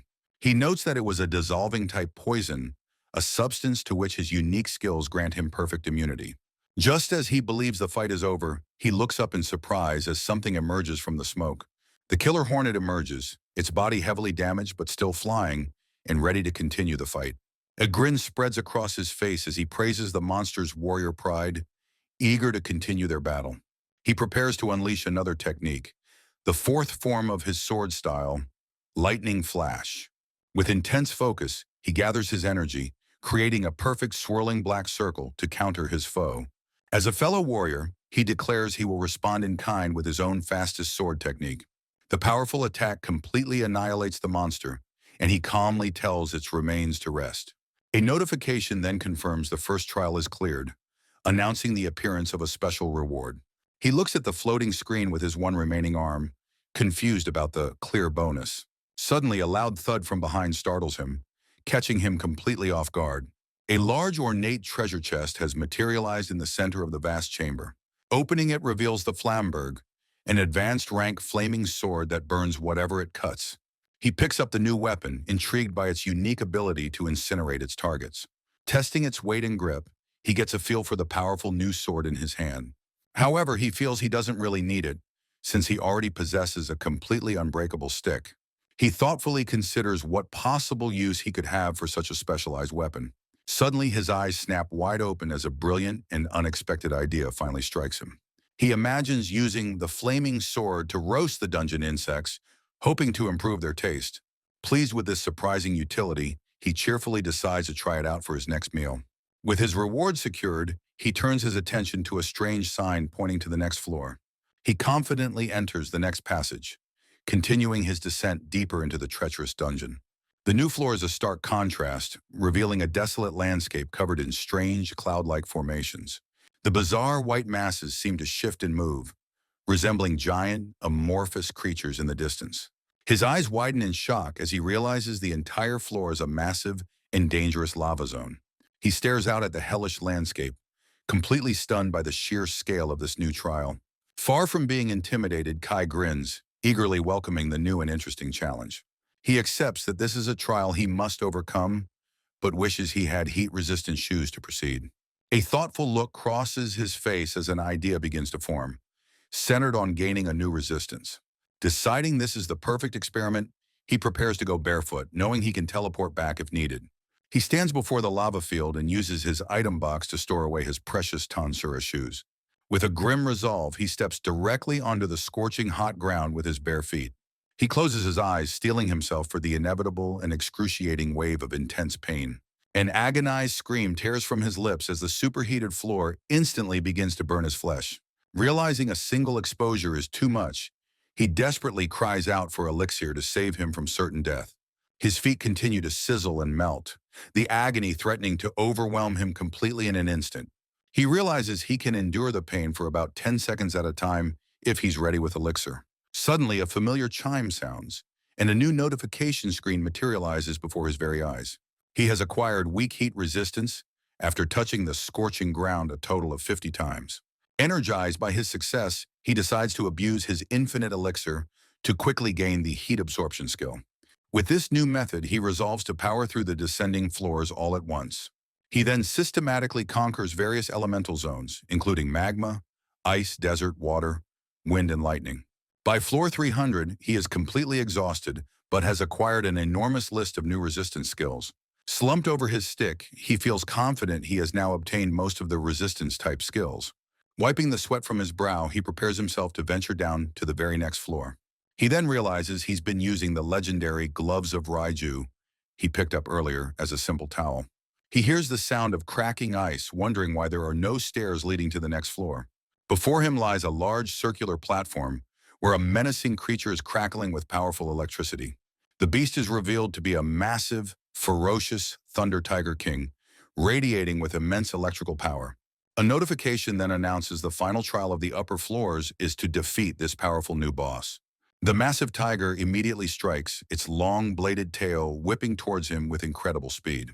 However, Kai effortlessly dodges the attack, causing the tail to shatter into pieces as it passes him. He lets out a disappointed sigh, having expected much more from what he assumed was a powerful boss. Suddenly, a strange voice announces the subjugation of the Thunder Tiger King, leaving Kai utterly confused. Startled by the unexpected voice, he looks around, trying to find the source of the announcement. Looking down, he discovers massive fish-like creatures swimming in the dark abyss below the platform. He realizes that the reward for clearing the trial has already appeared before him. A wicked, excited grin spreads across his face as he decides this new challenge is much more interesting. Without a moment's hesitation, he leaps off the platform, screaming as he plummets toward the creatures. He falls into the depths, surrounded by colossal biomechanical fish monsters of unimaginable size. The creatures are a terrifying fusion of ancient sea life and advanced, decaying machinery. One of the massive fish opens its dark, cavernous maw, preparing to swallow him in a single gulp. He plunges into the dark liquid, bubbles escaping his mouth as he stares up in shock. His vision is filled with the sight of the monster's closing jaw and its countless rows of sharp teeth. The world around him goes completely dark as he is swallowed whole by the colossal beast. Trapped inside, his eyes are wide with shock as he finds himself submerged in the creature's innards. He bursts forth from the creature's stomach, finally catching his breath after the intense underwater struggle. Floating amidst the shattered biomechanical remains, he calmly reflects on what a truly magnificent battle it was. He admits that being his first time fighting underwater, the battle proved to be unexpectedly difficult for him. Now floating on the surface, he looks up at the towering platform, contemplating his next move. He realizes that the long, arduous swim back to the platform is likely the true final trial here. However, a notification suddenly confirms the trial is complete, and two special reward chests materialize on the platform. A strange disembodied voice suddenly complains loudly, leaving a confused Kai trying to find its source. Now before the chests, he is excited for a super rare treasure, noting one was hidden in the fish. Unsure which contains the better prize, he decides to open the smaller of the two chests first. He discovers an ancient book titled Introduction to Magic, wondering if it might be a grimoire. He carefully holds the book, examining its worn cover and the strange, unreadable text upon it. Unsure if he can even use magic, he decides to store the potentially valuable item for now. With the book safely stored away, he turns his full attention to the second, larger treasure chest. Inside, he finds a single, elegant katana, glowing with a faint and mysterious otherworldly light. The legendary blade is the Thunder Cut, a sword sharp enough to cleave thunder itself. He stares at the incredible weapon, his eyes wide with a mixture of pure shock and disbelief. Holding the katana, he wonders why it feels so perfectly balanced and strangely familiar in his hands. He then has a flash of realization. The grip is nearly identical to his old dojo's wooden sword. With perfect form honed by millennia of practice, he holds the katana with a two-handed grip. A small, confident smile spreads across his face, clearly satisfied with his incredible new weapon. With a determined smile, he declares that he has a feeling this new blade will become his partner. An astounding 7,612 years later, a thoughtful Kai stands armed with his new legendary katana. Now in a dark abyss, he finds himself completely surrounded by massive, biomechanical dragons. He calmly assesses his new surroundings, correctly identifying this dangerous new area as a dragon zone. A wicked grin spreads across his face as he decides these dragons are the perfect opponents for his sword. Now on the 350 floor, he is confronted by a single elegant and serpentine dragon. He notes that while this dragon is smaller than the others, it exudes a far more powerful presence. Looking into its eye, he senses an immense pressure, realizing this is no ordinary beast. A voice announces the 8th trial against Fafnir, and Kai accepts, believing the dragon can fulfill his wish. He impatiently raises his sword, taunting the golden dragon to finally begin their long-awaited battle. With a fierce look in his eye, he challenges the beast to a soul-stirring fight to the death. The dragon rears back with a mighty roar, accepting his challenge for a final, deadly duel. Their epic battle begins in a massive, blinding flash of pure, unrestrained, destructive energy. In the aftermath, a heavily wounded and blood-soaked Kai stands amidst the fiery wreckage of his foe. He leans on his katana for support, his hand trembling and completely covered in his own blood. His body trembles with exhaustion as he struggles to catch his breath after the grueling fight. Suddenly, his exhaustion gives way to a fit of wild, almost manic laughter, echoing through the chamber. Blood drips freely from his chin as his triumphant and crazed laughter continues unabated. He stands tall, still covered in gore, but seemingly unfazed by his grievous injuries. The last remnants of the defeated dragon's blood splatter against the cold, hard stone floor. The dark entrance to the next area emanates an oppressive aura after the climactic battle. Lying broken on the floor, Kai whispers his final admission. He has been completely defeated. However, he laughs manically, excited that his attacks were nullified and declaring this his next great challenge. He makes his way back to the first floor, seeking refuge and healing in the elixir spring. As his flesh regenerates, he notes that while the bleeding has stopped, the sensation is still quite unfamiliar. Lying back in the water, he closes his eyes, trying to process the reason for his overwhelming defeat. He realizes that to win, he must first find a way around the dragon's physical nullification ability. Completely exhausted, he sweats profusely while racking his brain for a new, non-physical method of attack. The immense challenge of his new opponent weighs heavily on his mind as he continues to search for answers. After a long period of contemplation, a single powerful idea finally comes to him: magic. Remembering the rewards from his past trials, he summons his item box to search for any grimoires. He quickly activates the search function within his inventory, specifically looking for the magic books. Finding a staggering number of them, he wisely decides to start with the most basic introductory volume. He learns that a contract is needed to acquire magic, as reading the book directly can be fatal. His expression falls as he processes this new and potentially insurmountable obstacle on his path. He quickly discovers he cannot form a contract because of his talentless gift, making magic acquisition impossible. Undeterred, he resolves to read the dangerous text directly, planning to use his infinite elixir to survive. Taking a deep breath, he drinks from his cup of elixir, preparing for the painful ordeal ahead. Finishing the last drop, he wipes his mouth, his resolve now steeled for the dangerous task. Just as he prepares to open the grimoire, a sudden notification sound startles him, interrupting his plan. A notification reveals he has grimoire poison resistance, explaining his recent nausea from reading the book.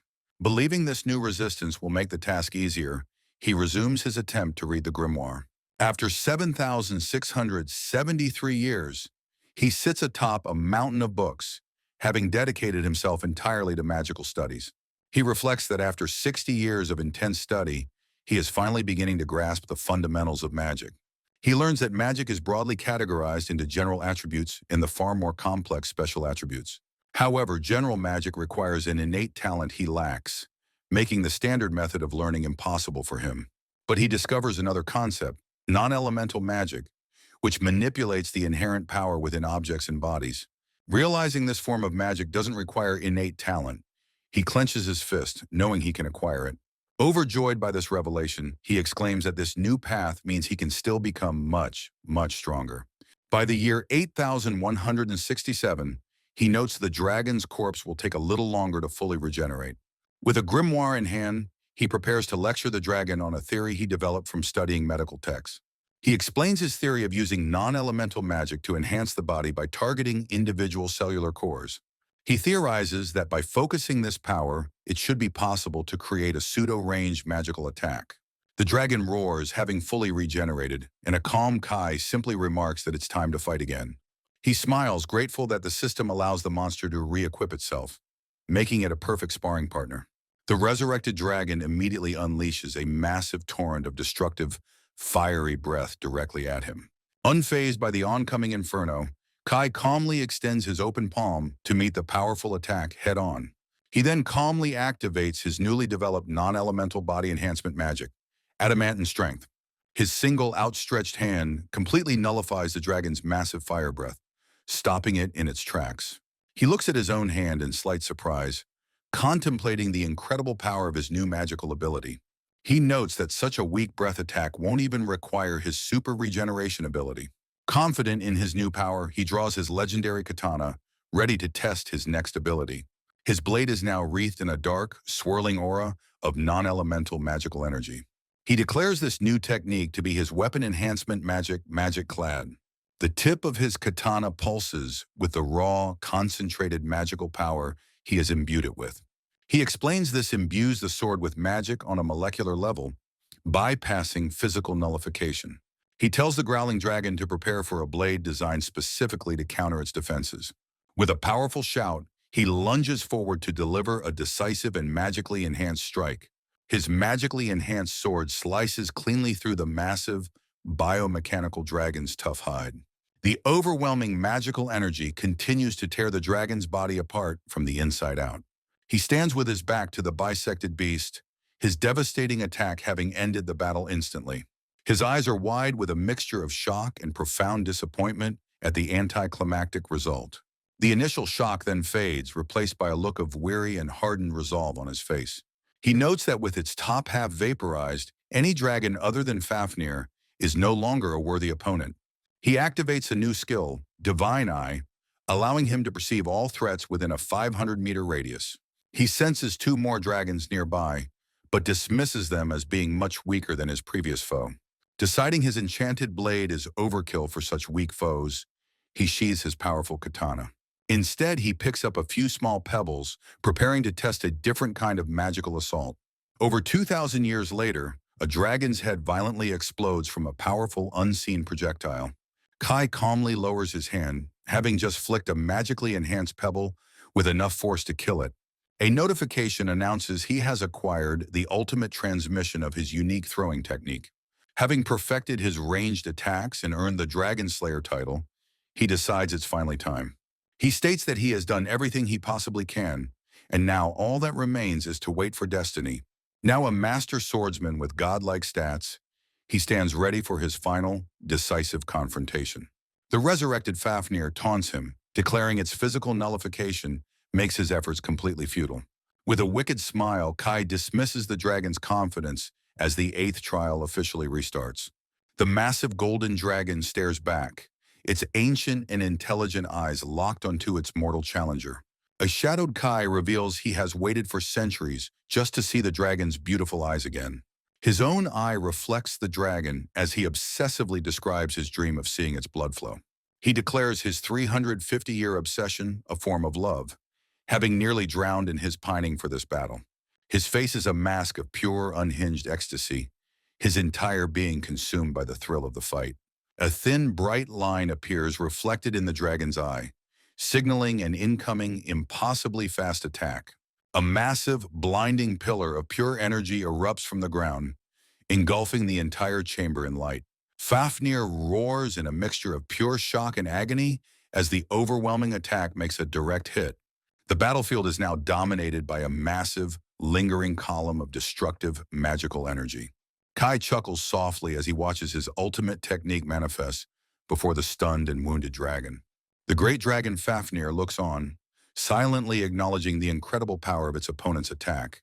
With a loving expression, Kai dedicates this ultimate technique to the dragon, his perfected magic clad. He then passionately recounts his 350-year obsession with the dragon's beautiful eyes and golden scales. His face twists into a crazed smile as he confesses his sweet dreams of Fafnir over the long millennia. He continues his obsessive monologue, wanting to see the fresh blood stain its beautiful golden scales. With his eye wide with battle lust, he challenges Fafnir to a final, extraordinary duel for supremacy. However, the mighty dragon simply lowers its head in defeat, quietly admitting that it has been completely beaten. Kai's ecstatic expression remains frozen on his face, the black background emphasizing his pure shock. The background shifts, but his crazed and bewildered smile doesn't waver in the slightest. His expression finally breaks, replaced with one of utter confusion as he struggles to comprehend the surrender. He screams in absolute denial, completely refusing to accept such an anticlimactic and unsatisfying end. Panicking, Kai insists this is a joke, encouraging Faftan to try harder since they haven't even fought. The terrified dragon insists it's impossible, as it can't beat his magically enhanced claws and fangs. An enraged Kai yells that he spent 350 years studying magic just for this fight, and demands the dragon's attention. Just as he continues his tirade, a sudden notification sound startles him, and he furiously demands to know what it is. The system announces the trial is cleared due to Fafnir's surrender, awarding a special no-damage bonus. Kai shouts at the disembodied voice, demanding to know what it is and who it has been talking to. Annoyed by its dismissive tone, Kai listens as the voice nonchalantly announces the special clear bonus will now appear. Kai stares blankly, still trying to process the incredibly bizarre and frustrating turn of events. The special reward is a prompt asking if he wishes to make the golden dragon Fafnir his companion. A now shrunken Fafnir looks up at him with teary eyes while Kai remains completely unimpressed. Kai delivers a swift disciplinary slap to the side of the dragon's head, startling it. Fafnir cries, insisting it wants to be his companion, though its terrified expression suggests otherwise. Kai wonders how such a massive creature could even follow him, as the dragon continues to tremble in fear. He wonders if he's expected to think of a way for the massive dragon to accompany him. The dragon continues to cry, and Kai notes with surprise that it appears to understand human speech. He reflects on his 10,000 years of solitude, admitting he misses hearing a woman's nagging voice. Deciding this might be a good idea after all, he tentatively accepts the offer to make it his companion. The moment he agrees, a massive column of light erupts from the ground, startling him. Fafnir is engulfed in the brilliant light, and Kai realizes the creature is being resized to a smaller form. The glowing silhouette continues to shrink, its once massive, draconic form rapidly changing. As it becomes even smaller, he wonders if the transformation will continue much further. The light intensifies as the form takes on a distinctly humanoid shape, leaving him completely baffled. The transformation completes, revealing a cheerful girl with horns who happily introduces herself as Fafnir. She waves enthusiastically at a completely silent and stoic Kai, who just stares back at her. Kai's face is a perfect mask of blank, uncomprehending shock at this unbelievable turn of events. He thinks to himself that this new form might be a little too small for his liking. Suddenly, Fafnir grabs his tattered clothes and begins to pull them off of his body. She continues to tug at his rags, much to his confusion and surprise. She then undoes his belt, pulling the last of his old worn-out garments away. The tattered pieces of his old clothing fall away, replaced by something new and unexpected. He is now wearing a full set of new, durable clothes made from legendary dragon materials. A happy smile spreads across his face, glad to have sturdy new clothes to replace his old rags. Fafnir then calls out to him, trying to get the attention of her new and somewhat distracted master. Fafnir holds up his tattered clothes, asking if she should burn the trash, but he quickly stops her. He decides to store his old rags in his item box as a memento of his long and arduous training. Using the console, he carefully marks the clothes as an important item to prevent accidental deletion. With his keepsake safely stored, a small, satisfied smile appears on his face. He then tells Fafnir they are returning to the first floor, promising to show her something amazing. Back on the ground floor, a small, well-crafted wooden house now stands in the empty chamber. Kai proudly explains he built it with materials from the dungeon, leaving Fafnir completely stunned. Fafnir stares in disbelief, her mouth agape at the sudden and impossible appearance of the house. Her stomach suddenly rumbles, and she quickly reassures him that she has proper food to eat. He then reveals a massive, glistening slab of premium thunder cow meat from the 291st floor. With a chuckle, he turns to Fafnir and playfully asks her what she thinks he'll do with it. Annoyed by his long preamble, she snaps that his cute face and creepy tone are getting on her nerves.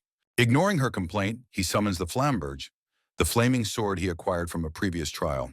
He explains that while it was useless in battle, he has finally found its true purpose. With a crazed look of culinary determination, he prepares to unleash a brand new technique. He shouts out his secret technique, Kai-style cooking, engulfing the meat in a massive burst of flame. Fafnir stares in wide-eyed wonder, completely mesmerized by the spectacular fiery cooking display. In an instant, the attack perfectly cooks the meat, presenting a steaming steak on a platter. He proudly states it took 10 years to perfect that sear. In a stunned, Fafnir praises her master. Drooling with anticipation, Fafnir eagerly asks if she can eat, and Kai happily tells her to dig in. He proudly explains that even the salt is a custom blend, created from the seawater of specific dungeon floors. Fafnir absolutely devours the steak, stuffing her face with a voracious and unrestrained appetite. She panics, thinking he's eating his hand, But Kai clarifies that's not what's happening. She happily continues her feast, stuffing her cheeks full of freshly baked bread rolls. Surrounded by mountains of food, Fafnir enjoys her meal, while Kai muses about her needing an elixir beforehand. Kai takes a small, thoughtful bite of his own perfectly cooked meal. With her cheeks puffed out and covered in crumbs, Fafnir's face is a picture of pure bliss. For the first time in millennia, Kai closes his eyes with a genuine, contented smile. Fafnir meticulously cleans her plate, determined not to waste a single delicious crumb. She looks up at him with wide, sparkling eyes, a fork held in her hand. With a proud smile, Kai shows her the special fork he crafted just for this occasion. The fork's unique design allows her to easily scoop up every last delicious morsel.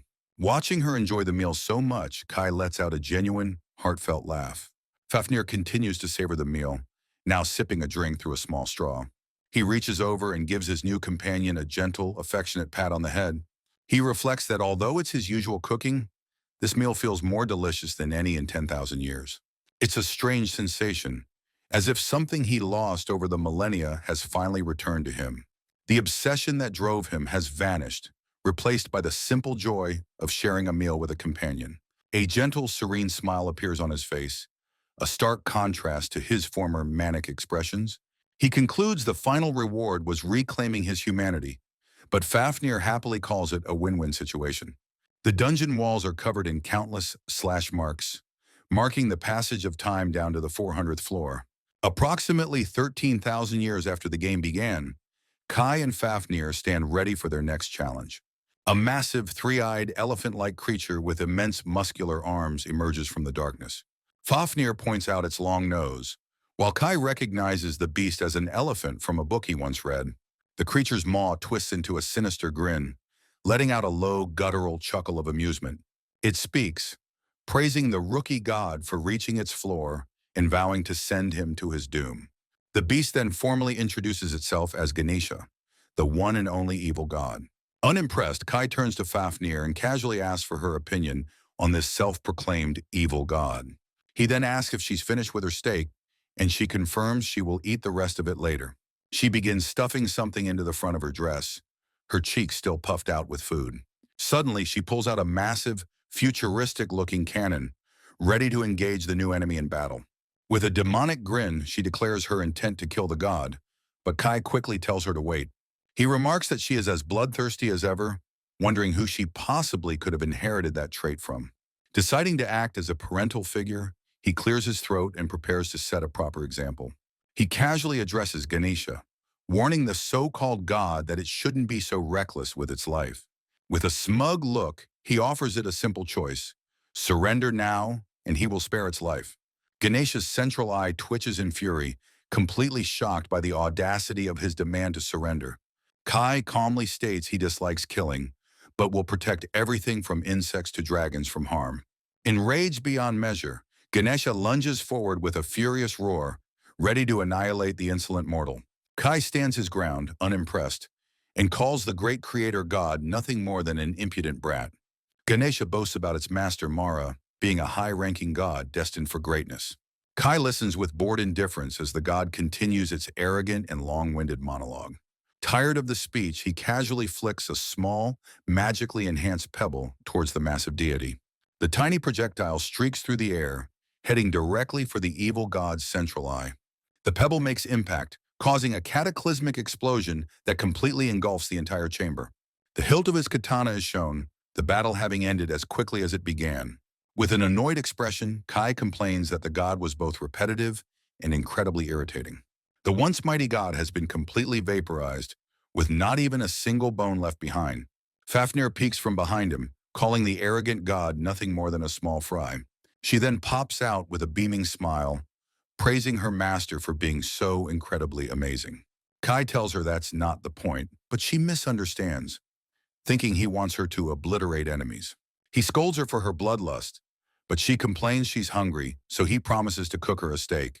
Suddenly, a loud noise catches his attention, and he looks up with a questioning expression. A new reward has appeared: the trial picture book, which can store and summon defeated enemies. Stunned by the superclass item, he wonders aloud if Ganesha was actually a floor boss. A holographic notification screen then projects from the cover of the ancient book. The prompt asks if he wishes to save Ganesha's soul to the book, offering a simple yes or no. Kai and Fafnir thoughtfully stare at the screen, contemplating the unexpected choice before them. Suddenly, Fafnir's finger impulsively presses the yes button, much to Kai's complete shock. He panics, yelling at her not to press buttons so carelessly, as he wanted to choose the other option. Fafnir's finger makes a definitive tap, selecting the yes option on the magical prompt. The ancient book immediately erupts in a brilliant flash of light, startling both of them. It opens to a new page, now displaying a detailed entry for Ganesha with its image and stats. Kai understands that the book registers defeated monsters, allowing him to summon them freely. He decides to use this new book by clearing the dungeon from the first floor to complete it. Fafnir's stomach rumbles loudly, and she explains she's hungry and wants to try something on the surface. They return to the first floor, standing once again before the simple wooden house Kai had built. While reading, Fafnir asks what he's doing, and he explains he's about to summon Ganesha. She correctly recalls Ganesha as the long-nosed creature that he had just recently defeated. A sudden realization dawns on her, and a metaphorical light bulb flashes above her head with an idea. She excitedly points out that her master killed it, but he chides her for such unladylike language. Ignoring her chatter, Kai calmly extends his hand, preparing to perform his first ever summoning. A summoning circle glows on the floor as he commands the book to release the sealed evil god. A bright swirling pillar of pure white light erupts from the center of the magical circle. The light continues to grow in size and intensity, signaling the progression of the summoning. Smaller pillars of light shoot up around the circle as the powerful magical energy builds. The light then coalesces into a massive blinding sphere, heralding the monster's arrival.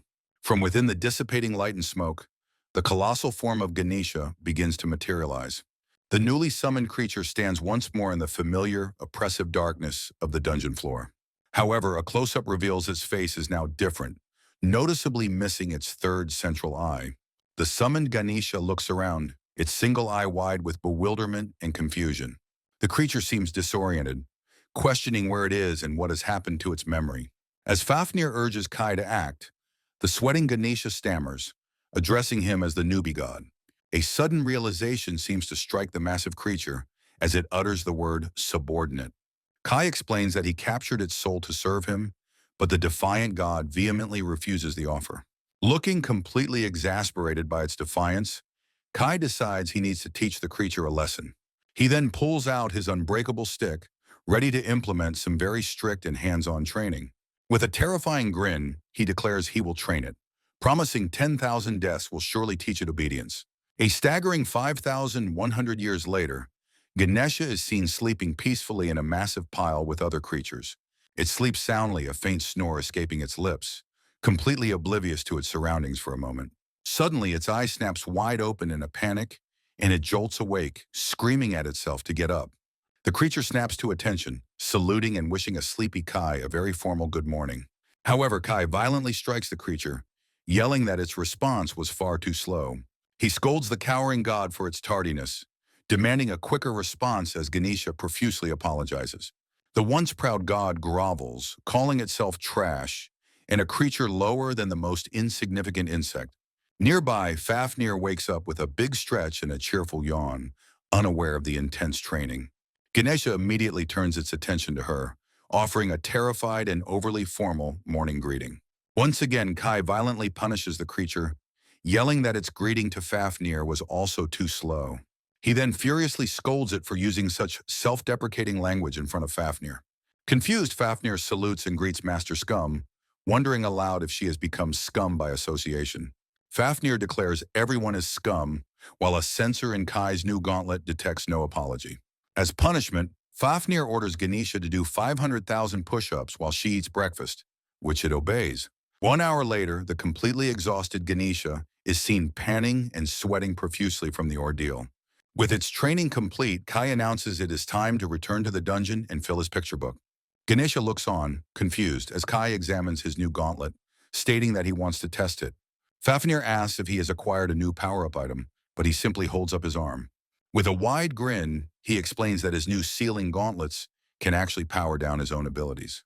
He reveals his plan to raise his stats by winning fights while weakened, which Fafnir finds hilarious.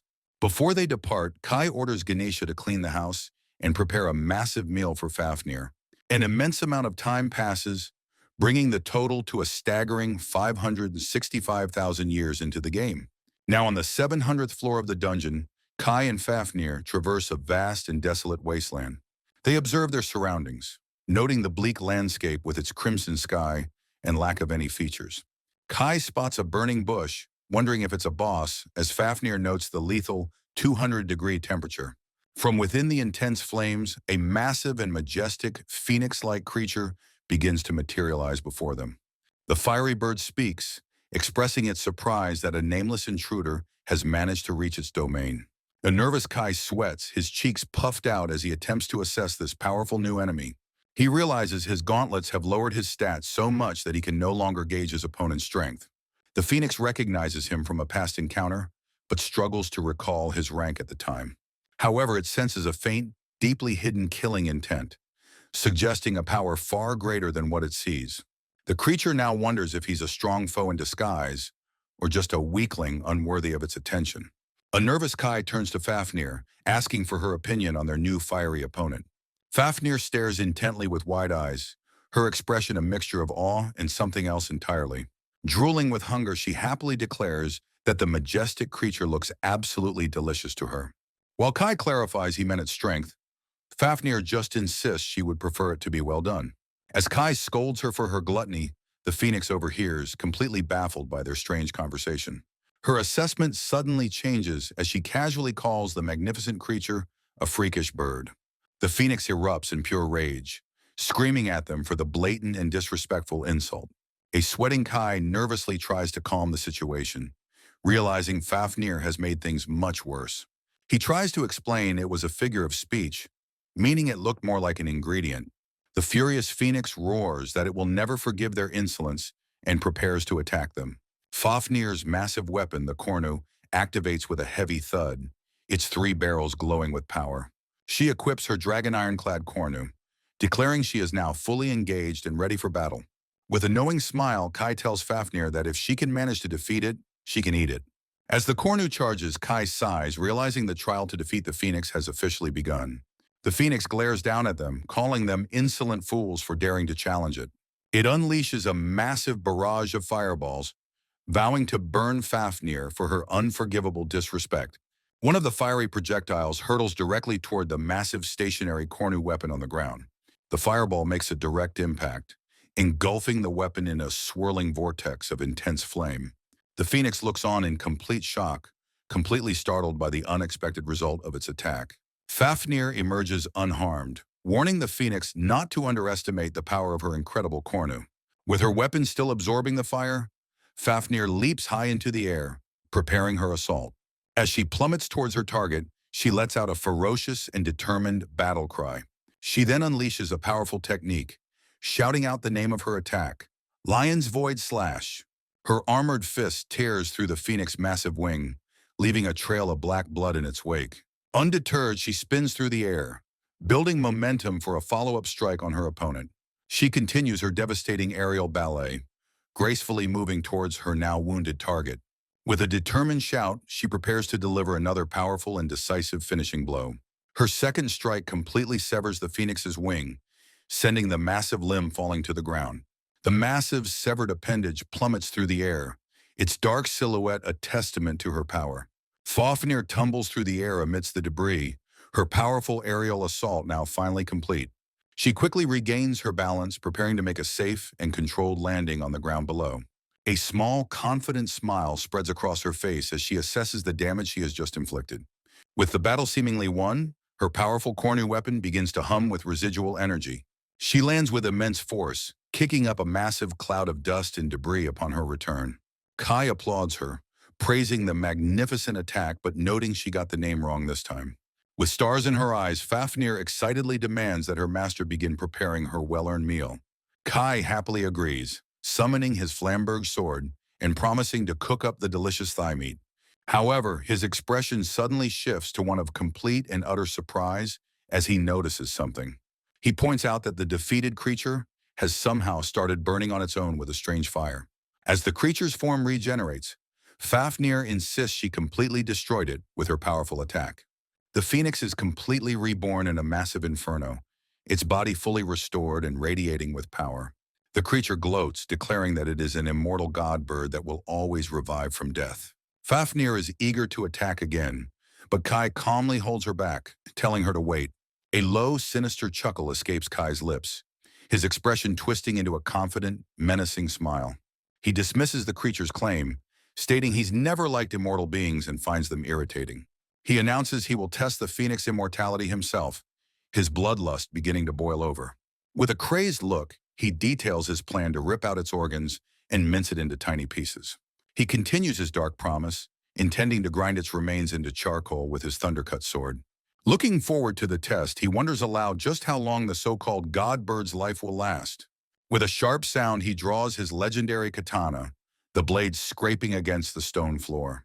After his attack, a sweating Kai looks on with wide, shocked eyes, completely stunned by the result. He stammers in disbelief, struggling to comprehend what has just happened before his very eyes. His eye widens even further as the unbelievable and unexpected outcome of his attack becomes clear. A massive pile of ash is all that remains as a voice confirms the phoenix's subjugation is complete. Kai grabs Fafnir, furiously yelling about the creature's boast of reviving from millions of deaths. He despairs that his meal turned to ash, while a cheerful Fafnir waits with her fork and knife.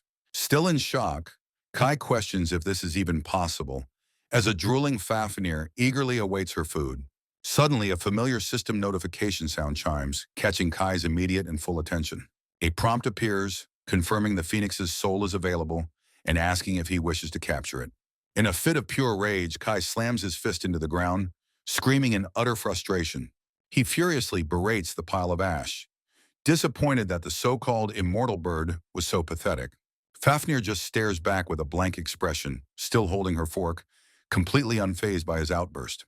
Suddenly, Kai's expression of pure rage shifts, replaced by a look of shocked realization. His demeanor changes in an instant, and he cheerfully apologizes for his poor choice of words to Fafnir. He explains that he was intentionally showing her a bad example so she would know how not to act. Continuing his lecture, he states that since she is a lady, she cannot be a brute like him. Fafnir looks on with a blank stare, seemingly processing this important and somewhat confusing lesson. Suddenly, she breaks into a radiant smile, happily declaring that she understands Master Scum. A strange smile appears on Kai's face as he gently tries to correct her new unfortunate choice of title. He clarifies that while I understand was good, Master Scum was definitely not the right response. Kai's nervous smile remains as he tries to process her complete misunderstanding of his lesson. He pats her on the head, calling her a good girl, while realizing this is a common parenting problem. With the lesson over, they decide to return home to Ganesha, as Kai sighs about the difficulty of raising kids. The scene then transitions to a flashback, showing the ancient and powerful eyes of a massive dragon. Fafnir's own eyes are shown in the present, her expression serious as she begins to recall her past. She explains she is a divine dragon, but doesn't remember much about why she was in the dungeon. However, she does recall that someone had entrusted her with the important task of guarding the ancient labyrinth. So for ages, she waited all alone in the cold dungeon, anticipating the arrival of a true challenger. Then one day, her destined opponent finally appeared before her in the darkness. Her master, Kai. She remembers being completely stunned as his single sword swing effortlessly melted the powerful barrier behind her. Fafnir recalls that while her master looked terrifying, she remembered the words spoken to her long ago. A mysterious figure had told her that one day, a liberator would arrive for her to accompany. Back in the present, she fondly concludes that this is how her new life with her master began. She explains that after becoming his companion, he was no longer scary, but kind and a wonderful cook. It was a wonderful change after so long, being able to talk, eat delicious food, and receive affection. She grew to love her master deeply and has remained by his side ever since that fateful day. Their life together became a series of grand adventures, exploring the dungeon's many dangerous floors. They also trained relentlessly side by side, constantly pushing each other to become even stronger warriors. They spent quiet moments reading books together, even if Fafnir sometimes struggled to keep up with him. And at the end of their long days, they would often sleep peacefully next to one another. Returning to the present meal, Fafnir holds up her now empty bowl, happily demanding a second serving. She tells her master the food is absolutely delicious, and he smiles, glad that she enjoys it. He pats her on the head, complimenting her own improved cooking skills and thanking her for her help. Kai suggests they should depart, but Fafnir insists he must prepare a packed lunch for her first. The conversation continues from outside their small, hand-built house on the first floor of the dungeon. Suddenly, the front door slides open with a loud bang, catching both of their attention. Ganesha and an army of other summoned monsters are kneeling, offering a formal morning greeting and a report. One of the creatures announces that two powerful new members have officially joined Kai's growing army. A genuinely happy Kai welcomes the newcomers, gratefully stating that he is counting on all of them. As they depart, he orders the monsters to prepare dinner and a bath for their eventual return. Fafnir looks up at her master with a fond and content expression, happy to be by his side. She explains that seeing him respected by other monsters makes her happy, as Kai prepares to continue. The scene then shifts, showing a massive pile of defeated, grotesque monster corpses in a forest.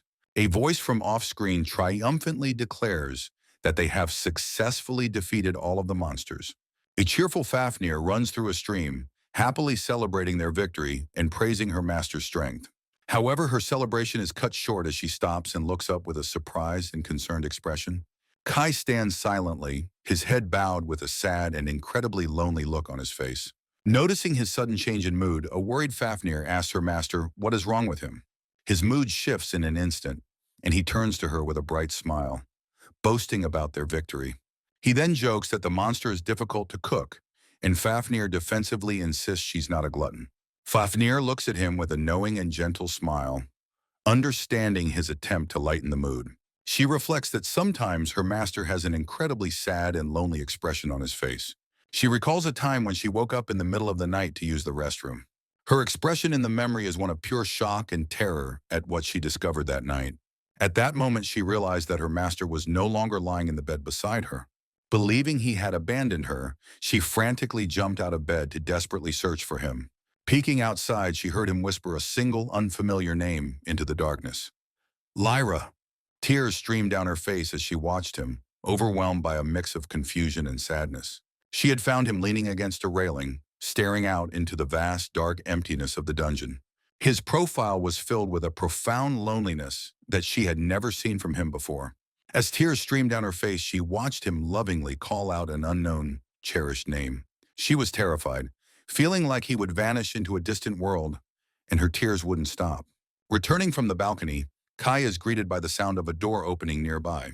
He finds Fafnir standing in the doorway, calling out her name in surprise at her sudden appearance. The moment she sees him, Fafnir immediately bursts into a flood of uncontrollable tears and sobs. He rushes to comfort her, asking if she had a bad dream, admitting he was also lost in thought. He then gently suggests they return to bed, reminding her they'll be heading back underground tomorrow. Back in bed, he senses her lingering sadness and asks what's on her mind now. She nervously asks if he will promise to always stay with her, and he holds her close, reassuring her. Seeking more comfort, she desperately asks if he truly promises not to leave her all alone again. With tears in her eyes, she continues to press him for an answer, asking if he really means it. A single large tear rolls down her cheek as she stares up at him, awaiting his final, heartfelt response.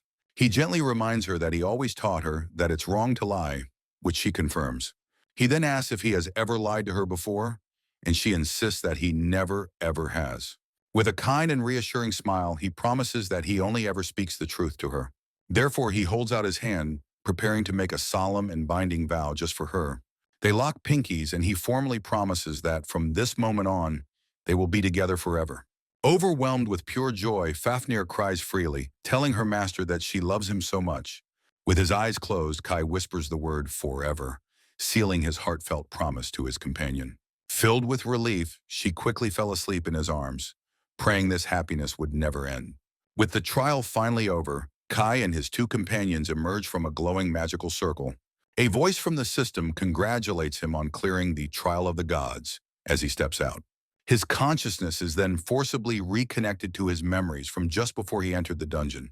He now finds himself accompanied by Fafnir and a group of other beautiful female companions. The title page reveals he trained for 100,000 years, becoming the world's strongest warrior. The narrative then returns to the past, showing Kai traveling in a carriage just before the trial began.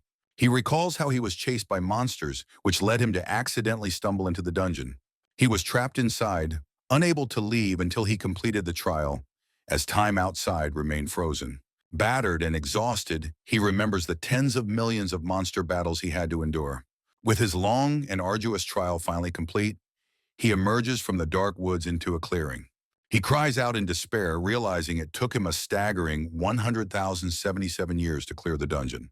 Suddenly, his two companions, Fafnir and Astaros, materialize beside him in the real world. The two former final bosses of the trial remark on how much their master has changed since returning. Astaros is terrified as a menacing Kai challenges him to a fight, displaying his overwhelming stats. However, the cowardly demon Astaros immediately waves a white flag, surrendering before the fight even begins. Just then, Fafnir's sharp senses alert her to an approaching presence, and she quickly warns her master. A mysterious, red-haired man with a sinister grin appears, accompanied by a ferocious, demonic wolf.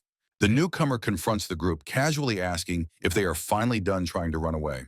Kai is completely stunned, recognizing the man as one of the conspirators who unleashed the monsters on him. While Kai remembers him being strong, Fafnir curiously points out that he doesn't seem powerful at all. The red-haired man smirks, licking his lips as he notices Kai's new companions. Annoyed by his lewd comments, Fafnir and Astaros angrily call out to their master for permission to act. As his companions demand to kill the man, Kai calmly holds them back with a confident smile. Kai explains he has questions, but the man furiously draws his sword, not understanding why Kai isn't weakened. The man swings, boasting he doesn't need a sword, but Kai has already moved behind him with blinding speed. The conspirator lets out a blood-curdling scream of pure agony as his hand is cleanly severed from his wrist. Clutching his bloody stump in horror, he frantically orders his demonic wolves to attack and kill them all. The ferocious pack of demonic wolves lunges forward in a frenzy, their sharp fangs bared for the kill. With a single swift motion, Kai unleashes a sword technique, instantly shredding the entire pack of wolves.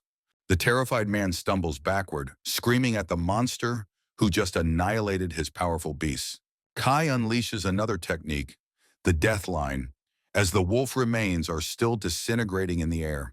Astaros dismisses the weaklings as unworthy opponents, while Fafnir happily cheers for her master's victory.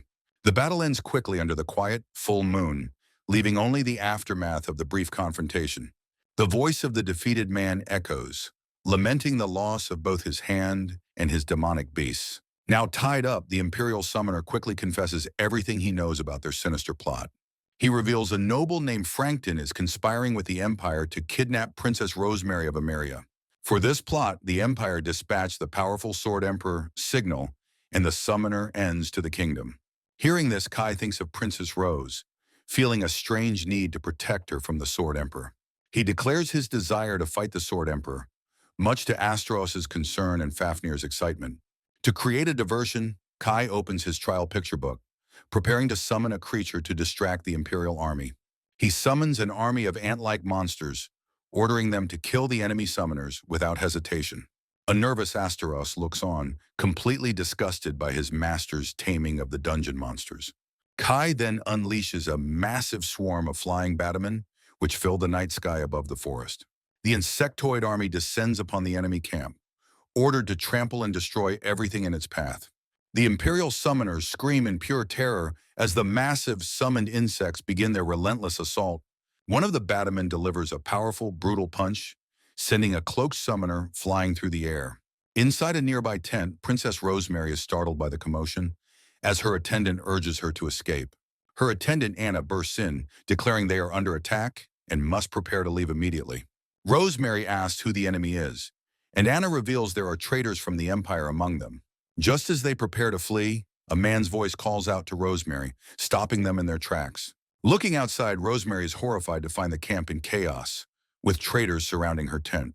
The traitorous noble Frankton smugly asks if she has betrayed their homeland by siding with her protectors. Rosemary is stunned, unable to believe that her own brother is the one behind this devastating betrayal.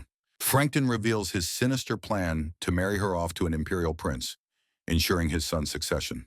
With a smug smile, he justifies his treason, claiming all of his actions are for the good of the country. However, Rosemary furiously rebukes him, declaring that anyone who hurts their people is nothing but a rebel. Suddenly, a new voice shouts from a distance, refusing to let the traitors sell out their country. Rosemary and Anna look up in relief, recognizing their rescuer as the Knight Commander Arnold. Wielding his massive great sword, Arnold apologizes for being late and declares he will handle the rest. He then lunges at the terrified Frankton, demanding the traitor prepare himself for his final judgment. However, Arnold's attack is intercepted by the Sword Emperor, Signel, who easily blocks the massive blade. Signel calmly states that a mere knight of the kingdom is no match for him at all. He then introduces himself as Signel Gastrea, eager for a fight that will make their souls tremble.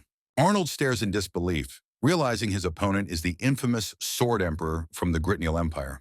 Their blades meet with incredible force, but a summoned snake suddenly bites Arnold's shoulder, distracting him. Signal furiously yells at the summoner Enz for interfering, but Enz dismisses his desire to duel. Enz coldly states that his priority is the Emperor's command, not some oversized summoner wannabe's duel. Horrified, Rosemary watches as the potent venom begins to take effect on the struggling Arnold. He grits his teeth in pain, struggling to maintain his composure as the poison spreads through his system. Anna watches with a grim and determined expression, realizing their situation has become incredibly dire. She urges Rosemary to flee into the forest while the enemy is distracted, as her safety is paramount. However, a traitorous soldier suddenly grabs Rosemary from behind, and she lets out a terrified scream. At the same time, another soldier grabs Anna, who furiously tells the traitor to let her go. Enz casually tells the soldiers they can have Anna, permitting them to do whatever they want with her. As her captor begins tearing her clothes, Anna struggles violently, while Rosemary screams out her name. The man's lecherous hands continue to tear at her uniform as she calls his actions disgusting. She screams in fury, calling it an abomination for knights to betray their country and harm its people. Trapped, Rosemary desperately prays for anyone, God or devil, to please save Anna and her kingdom. With her eyes squeezed shut, she lets out one final desperate scream for someone to help them. In an instant, the head of the man holding her is sent flying from a powerful, unseen attack. The traitor holding Anna suddenly twists around, his body contorting in a completely unnatural way.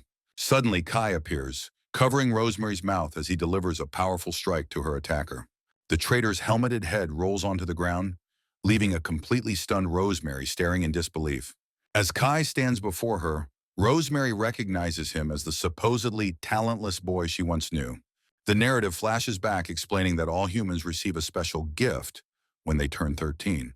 This unique talent is bestowed upon them by the great God who first created their entire world.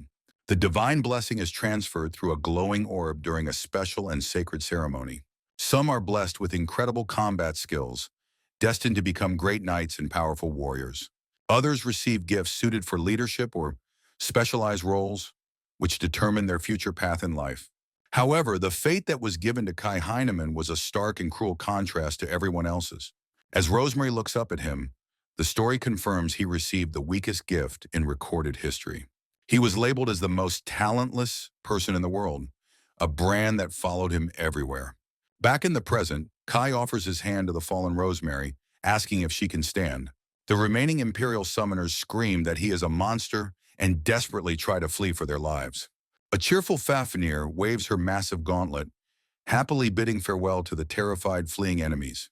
Istaros, Fafnir, and their summoned companions then volunteer to take care of the remaining weaklings. With a confident thumbs up, Kai agrees, entrusting the cleanup of the traitors to his loyal subordinates. A blushing and confused Rosemary stares at Kai's back, unable to comprehend who he truly is. She recalls hearing many stories about him from her best friend, the sword saint, Lena Groot. Lena had always described her childhood friend Kai as being incredibly pure and surprisingly powerful. She simply cannot believe that this powerful young man is the same talentless gift holder she once knew. Her train of thought is suddenly broken as a noise from nearby startles her, catching her full attention. She turns to see Anna and Arnold covered in strange slime creatures, which she initially mistakes for monsters. Kai calmly explains they are his healing slimes and tells the injured knights to remain still until they're healed. Arnold looks on in amazement as the slime on his shoulder begins to heal the venomous snake bite. Anna is also surprised to find her wounds closing, while the other injured knights begin to recover. Overjoyed and relieved, Rosemary tightly hugs a recovered Anna, while Kai watches from behind them. A grateful Arnold thanks Kai, then curiously asks if he is the one who summoned the helpful creatures. Meanwhile, Fafnir jealously complains from afar that she wants affection too, which Kai finds indiscreet. As Kai rewards his subordinate, a shocked Arnold struggles to process Frankton's devastating betrayal. Elsewhere, Enz furiously complains about the difficulty of their mission, blaming Signal for the delay. Suddenly, Rosemary notices the Imperial soldiers have returned, their presence catching everyone by surprise. The Sword Emperor, Signal, spots Kai standing alone in the distance, his interest piqued by the newcomer. Excited, Signal declares he will fight this swordsman, but Kai seems completely unimpressed by the Emperor. With a fierce look, Signal warns Enz not to interfere again, threatening to kill him if he does. Kai observes his opponent's stance and sword swing, finding the legendary Emperor's technique deeply disappointing. Panicked, Arnold and Rosemary try to warn Kai, telling him it is far too dangerous to face this enemy. Ignoring their warnings, Kai simply bends down and picks up a random wooden stick from the ground. He declares his opponent is unseasoned and unworthy of his true power, deciding to teach him a lesson. Completely enraged by the insult, Signal furiously screams that his opponent is just bluffing. The Sword Emperor leaps into the air, bringing his massive blade down for a powerful strike. However, Kai effortlessly blocks the huge sword with his simple wooden stick, the impact echoing. Their weapons clash in a stalemate, neither warrior giving an inch in their test of strength. The sheer force of their collision sends both fighters sliding backward across the battlefield. The onlookers are stunned, with Rosemary asking why the Emperor's attacks are not connecting with Kai. Arnold concludes that the difference in their swordsmanship skill is likely far too vast to overcome. The vast gap in their experience becomes clear as Kai easily overpowers his legendary opponent. Stumbling back, Signal realizes this overwhelming power is the result of relentless training, not just talent.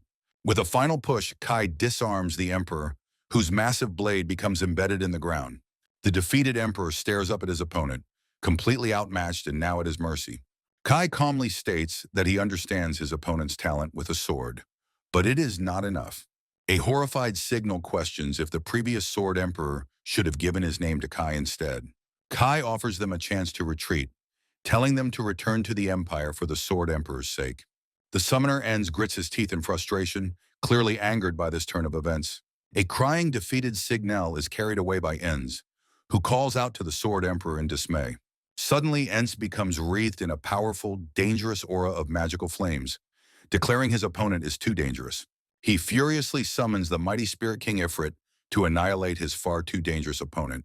However, the summoned Ifrit immediately attacks Enz's own men, vowing to burn them all for their transgressions. The Imperial summoners scream in agony as they are completely engulfed by the Spirit King's powerful flames. Kai dismisses the attack as a cheap bonfire and orders his own summon, Ganesha, to show him a real Spirit King. The summoned Ifrit is completely overpowered and enveloped by the immense dark aura of Kai's own summon. With a single dismissive flick of its trunk, Ganesha completely obliterates the Spirit King Ifrit. Ganesha stomps away, declaring it has received a great summons and will educate the demonic beast as ordered. The massive creature then begins to absorb the remnants of Ifrit's power into its own body. A terrified Enz begs for his life, desperately offering riches and honor if they come to the Empire. With a single clean slice of his stick, Kai calmly decapitates the treacherous Imperial summoner. He coldly states he has no interest in the words of a subordinate who relies on others for power. With the battle over, Kai turns to his companions, declaring they have no more business in this place. However, a desperate voice from behind suddenly screams at them to wait, stopping them from leaving. It's Arnold who holds the captured Frankton and begs Kai to help the next king, Prince Gilbert. He believes Kai's incredible power is the only thing that can free the prince from his difficult situation. However, Kai looks back with complete disinterest, stating he dislikes royalty that judges people by their gifts. Anna seems to agree with his sentiment, calling such discriminatory royalty nothing more than pests. She then furiously turns on Fafnir and Astaros, defending the Ameria royal family despite Kai's comment. Rosemary's voice calmly interrupts, telling Anna to stand down as she understands where Kai's coming from. With a gentle smile, she explains that this is the first time she's met someone with her ideals. She reveals her dream as a world where all citizens participate in government, not just nobles with gifts. Her ultimate goal is to work alongside everyone to create a better country and a better world. Kai points out this would mean she'd have to abdicate, but she calmly replies that she doesn't mind. With her decision made, Princess Rosemary formally declares she will appoint Kai Heinemann as a royal knight. Kai looks on with a stoic expression as she finishes her unexpected declaration to the group. Both Arnold and Anna are completely stunned, believing his immense power belongs in the royal palace. Arnold agrees, stating that with power rivaling the Sword Emperor, he is the perfect candidate for the role. She formally asks him to be her royal guard, offering a vow sealed with a kiss on her hand.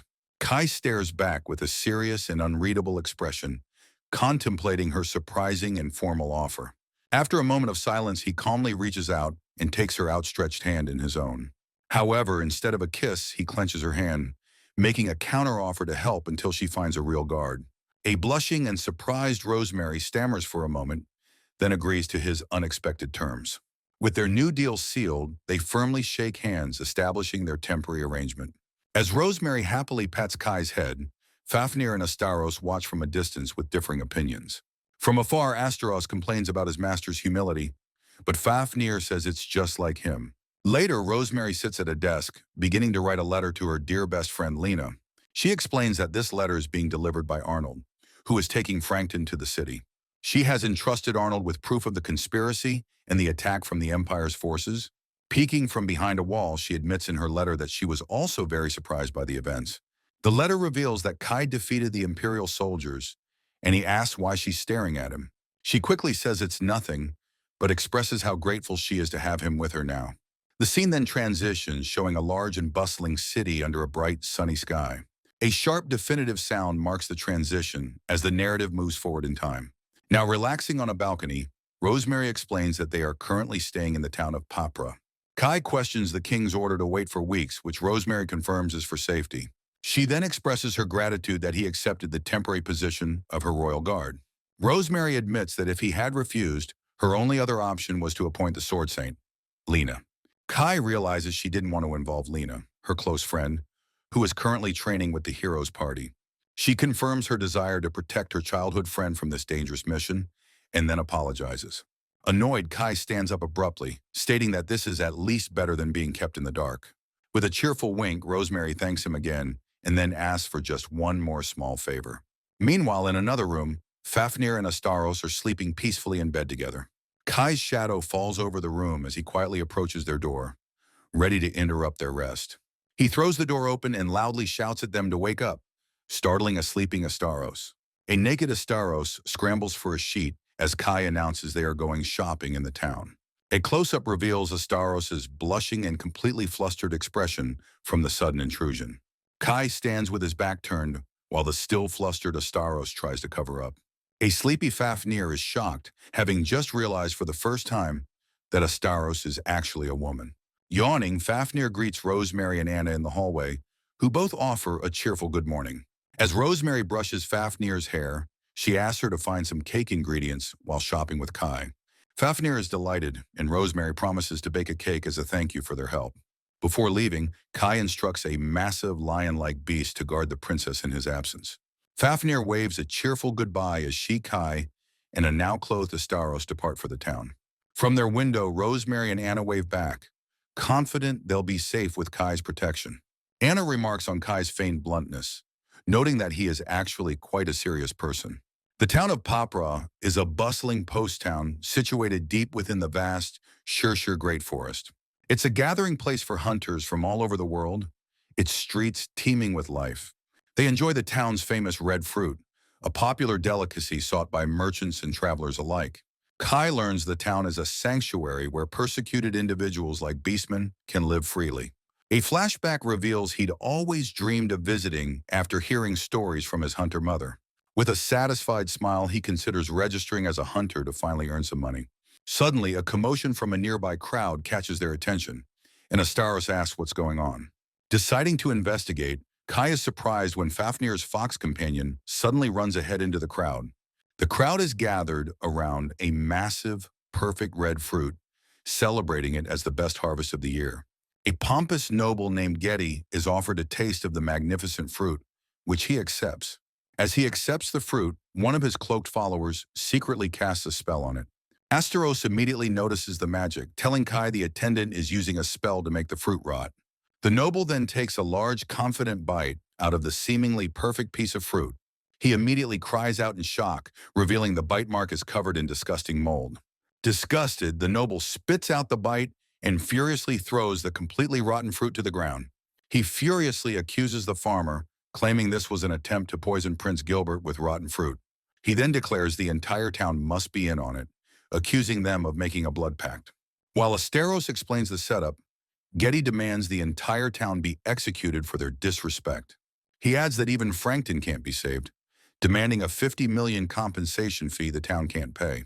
Asteros advises her master to stay out of it, and while Kai agrees, he seems incredibly annoyed. Suddenly, a shadowy figure dashes through the crowd with incredible speed, interrupting the tense standoff. Two men appear before the noble, with one of the townspeople calling out to Earl Getty. A young Beastman boy excitedly points them out, while Kai looks on, completely confused by their arrival. The men introduce themselves as leaders of the Coin Guild, one of the four holy guilds. The crowd is stunned by the arrival of the renowned guild, as Getty looks on with surprise. However, the noble angrily insists that he cannot overlook the townspeople's disrespectful actions. One of the guild members calmly states that the kind Prince Gilbert would never wish for his people to suffer. The leader asks Getty to calm down and allow their guild to handle the situation, which he reluctantly accepts.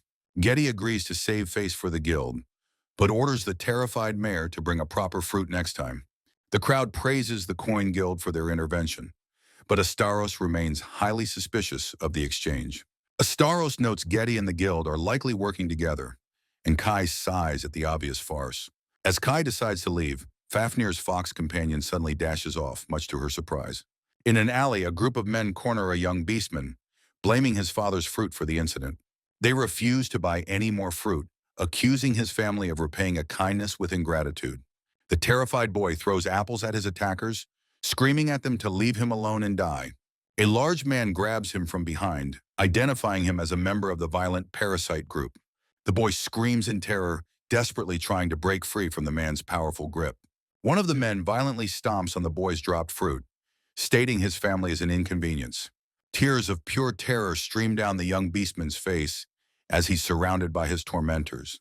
The boy cries, remembering his father's top-quality fruit and wishing he were strong enough to fight back. One of the bullies smirks, threatening to crush the boy's face just like he did the fruit. Squeezing his eyes shut, the terrified boy braces himself for the inevitable, brutal impact. Suddenly, Fafnir's fox companion leaps forward, growling fiercely to protect the cornered beastman boy. One of the thugs calls the creature a dog, but it snarls back, completely unintimidated by them. As the thugs call it a demon dog, Fafnir's voice echoes from above, telling Fen to wait. The bully looks up in confusion as the small fox seems to understand the command from above. Fafnir calls down to Fen, who apologizes and runs off, shocking a bystander who heard it speak. In a blur of motion, Kai leaps from the roof and delivers a powerful kick to one of the bullies. The remaining thugs prepare to attack with fireballs, but Kai counters with his own powerful elemental magic. He then unleashes a massive wave of water, instantly knocking out all of his opponents in a single strike. The Beastman boy and Fen stare in awe as the bullies scream, defeated in an instant. Standing over the unconscious thugs, one of the defeated men weakly calls him a monster before passing out. Kai places a healing slime on the boy's head, telling him to thank Fen for its help. He then tosses the bag of ingredients to his companions, ordering them to take the boy to Rosemary. Fafnir happily catches the bag on her head as Astaros gives a formal, "Yes, my majesty," in response. Kai turns to the last conscious thug, demanding to be taken to the leader of the parasite group. Looking at the crushed fruit, he notes the familiar, rotting scent of a conspiracy at play in this town. That evening, back at their lodgings, Fafnir's fox companion happily announces that the cake is finally baked. With a proud and radiant smile, Rosemary presents a large, perfectly baked cake for everyone to enjoy. Anna happily enjoys the cake, praising Rosemary and mentioning they borrowed the cafeteria's oven to bake it. Astros notes that Kai will be gone all night for his investigation, which makes Rosemary look concerned. After a moment of silence, Rosemary takes a small, thoughtful bite of her own slice of cake. She wistfully states that she had hoped Kai, who taught her the recipe, would be there to enjoy it. Having finished her slice, a cheerful Fafnir holds out her empty plate, eagerly asking for another. The scene then transitions, showing the exterior of the group's lodgings as evening settles in. The screen goes completely black, signaling a shift to a different, unknown location and time. A brief, indistinct shot of some grass appears, continuing the mysterious and sudden change of scene. Elsewhere, deep within a dark forest, a sinister and powerful magical ritual is taking place. A strange, glowing symbol suddenly appears on a large stone, marking the progress of the summoning. A man with a sinister grin holds a magical artifact, gleefully commanding something to revive itself. Another figure with glowing tattoos stands before a fiery circle, calling forth a legendary demon beast. The massive fiery creature roars as it materializes, commanded by its master to devour everything in its path. Back in the town, Kai confronts the parasite thugs, who are now accompanied by a massive monstrous bodyguard. At the inn, a furious Anna confronts Kai, demanding to know exactly what he is thinking. She argues that even as a temporary royal guard, he has no right to interfere in the town's problems. Getting in his face, she angrily declares that she will not forgive him for endangering the princess. Kai calmly apologizes for his actions, but explains that he has a very good reason for getting involved. He then reveals this town's conspiracy is directly connected to a noble of the Ameria royal family. A stunned Rosemary falls silent as Kai asks if she would have simply ignored such a serious threat. Determined, Rosemary asks Kai what she can do to help with the town's current situation. Kai suggests gathering the Beastmen for a briefing session under the cover of night. One of Kai's summons explains that Papra's trade is built upon a single, vital foundation. This foundation is the high-quality agricultural products cultivated by the town's skilled Beastmen farmers. The presentation reveals Getty's true motive: to seize the valuable farmland for himself. Additionally, the Coin Guild is involved, seeking to boost its reputation through this manufactured crisis. The town's own mayor is also a conspirator, driven by his deep-seated prejudice against the Beastmen. Finally, the parasite gang has been hired to do the dirty work, motivated solely by greed. This unlikely alliance has conspired to drive the Beastmen out, and Kai's summons now have proof. In a secret meeting, the conspirators celebrate their successful performance, believing their plan is working perfectly. Getty smirks confidently, believing no one could possibly suspect their involvement in the elaborate scheme. The guild leader reveals their next step: a staged bandit attack on the town in a few days. Following the attack, the Coin Guild will swoop in to save the town from the chaos. With a wicked grin, he details his plan to frame the Beastmen for a rebellion and then save the town. Their ultimate goal is to sell the captured Beastmen into slavery and seize their valuable land. However, one of Kai's summons has already interrogated a parasite member, revealing all their secret plans. This information was extracted by Beelzebub, Kai's loyal subordinate and a master of interrogation. The Beastmen watch in horror as their mayor is seen colluding with the leader of the parasite gang. They despair, realizing even the trusted Coin Guild is part of the conspiracy to drive them out. Anna worries about the lack of time to get help, but Rosemary remembers Kai told her to leave it to him. The Beastmen refuse to believe the unbelievable story, deciding to leave despite Scylla's pleas. Scylla sadly reflects on his parents, who have fallen ill from the stress of their situation. Feeling completely alone, he clenches his fists, believing no one will ever accept the cruel truth. Suddenly, a reassuring hand gently pats the despairing young boy on the head. It's Kai, who calmly asks the startled boy what he truly wants to do about this. Scylla clenches his fist tightly, steeling his resolve as he finds his answer within himself. He furiously declares he won't forgive those who used his family, vowing to protect the town. His passionate declaration startles the other Beastmen, who stop in their tracks and turn back. Inspired, they rally behind him, agreeing the situation is suspicious and their fruit is never rotten. Overwhelmed with emotion, Scylla whispers, "Everyone," as a tear of gratitude rolls down his cheek. Kai explains this is the power of the trust his family built, and it's Scylla's own strength. Wiping away his tears, the boy emotionally thanks Kai for his guidance and support. Kai dismisses his thanks, stating that it is up to them to protect their own town. The Beastmen look determined, but some express concern about their ability to fight back. One points out they are mostly farmers, women, and children with no knowledge of combat. Kai explains that while he can handle the bandits, he cannot protect them and their town forever. He insists it's meaningless unless they can win back their home with their own strength. Scylla nods in firm agreement, inspired by Kai's words about self-reliance and strength. Kai then rallies the crowd, asking who will fight for their freedom, promising his full support. Watching from afar, a nervous Rosemary wonders what exactly Kai has planned for the townspeople. A few days later, a man in a cave plans to revive a demon beast to attack Papra.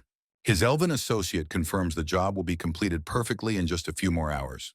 When her subordinate insults another leader, the man calmly dismisses any possibility of their failure.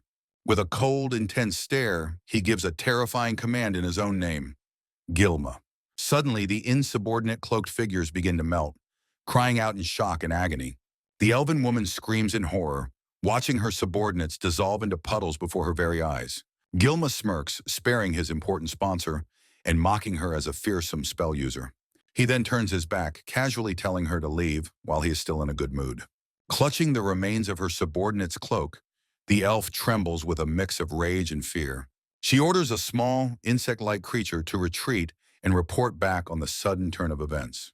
The tiny creature quickly flies away from the cave entrance, tasked with surveilling the situation. Under the crescent moon, the small messenger zips through the night sky toward a specific building. It reports to Kai that an unknown group plans to unleash a demon beast upon the town. On a rooftop overlooking the town, Kai senses the scent of the coming festival in the air. He decides this is the perfect opportunity to see the results of the Beastmen's special training. Kai and his party watch from above as the town prepares for the impending conflict below. Meanwhile, the bandit leader, disguised as a Beastman, orders his men to plunder everything in sight.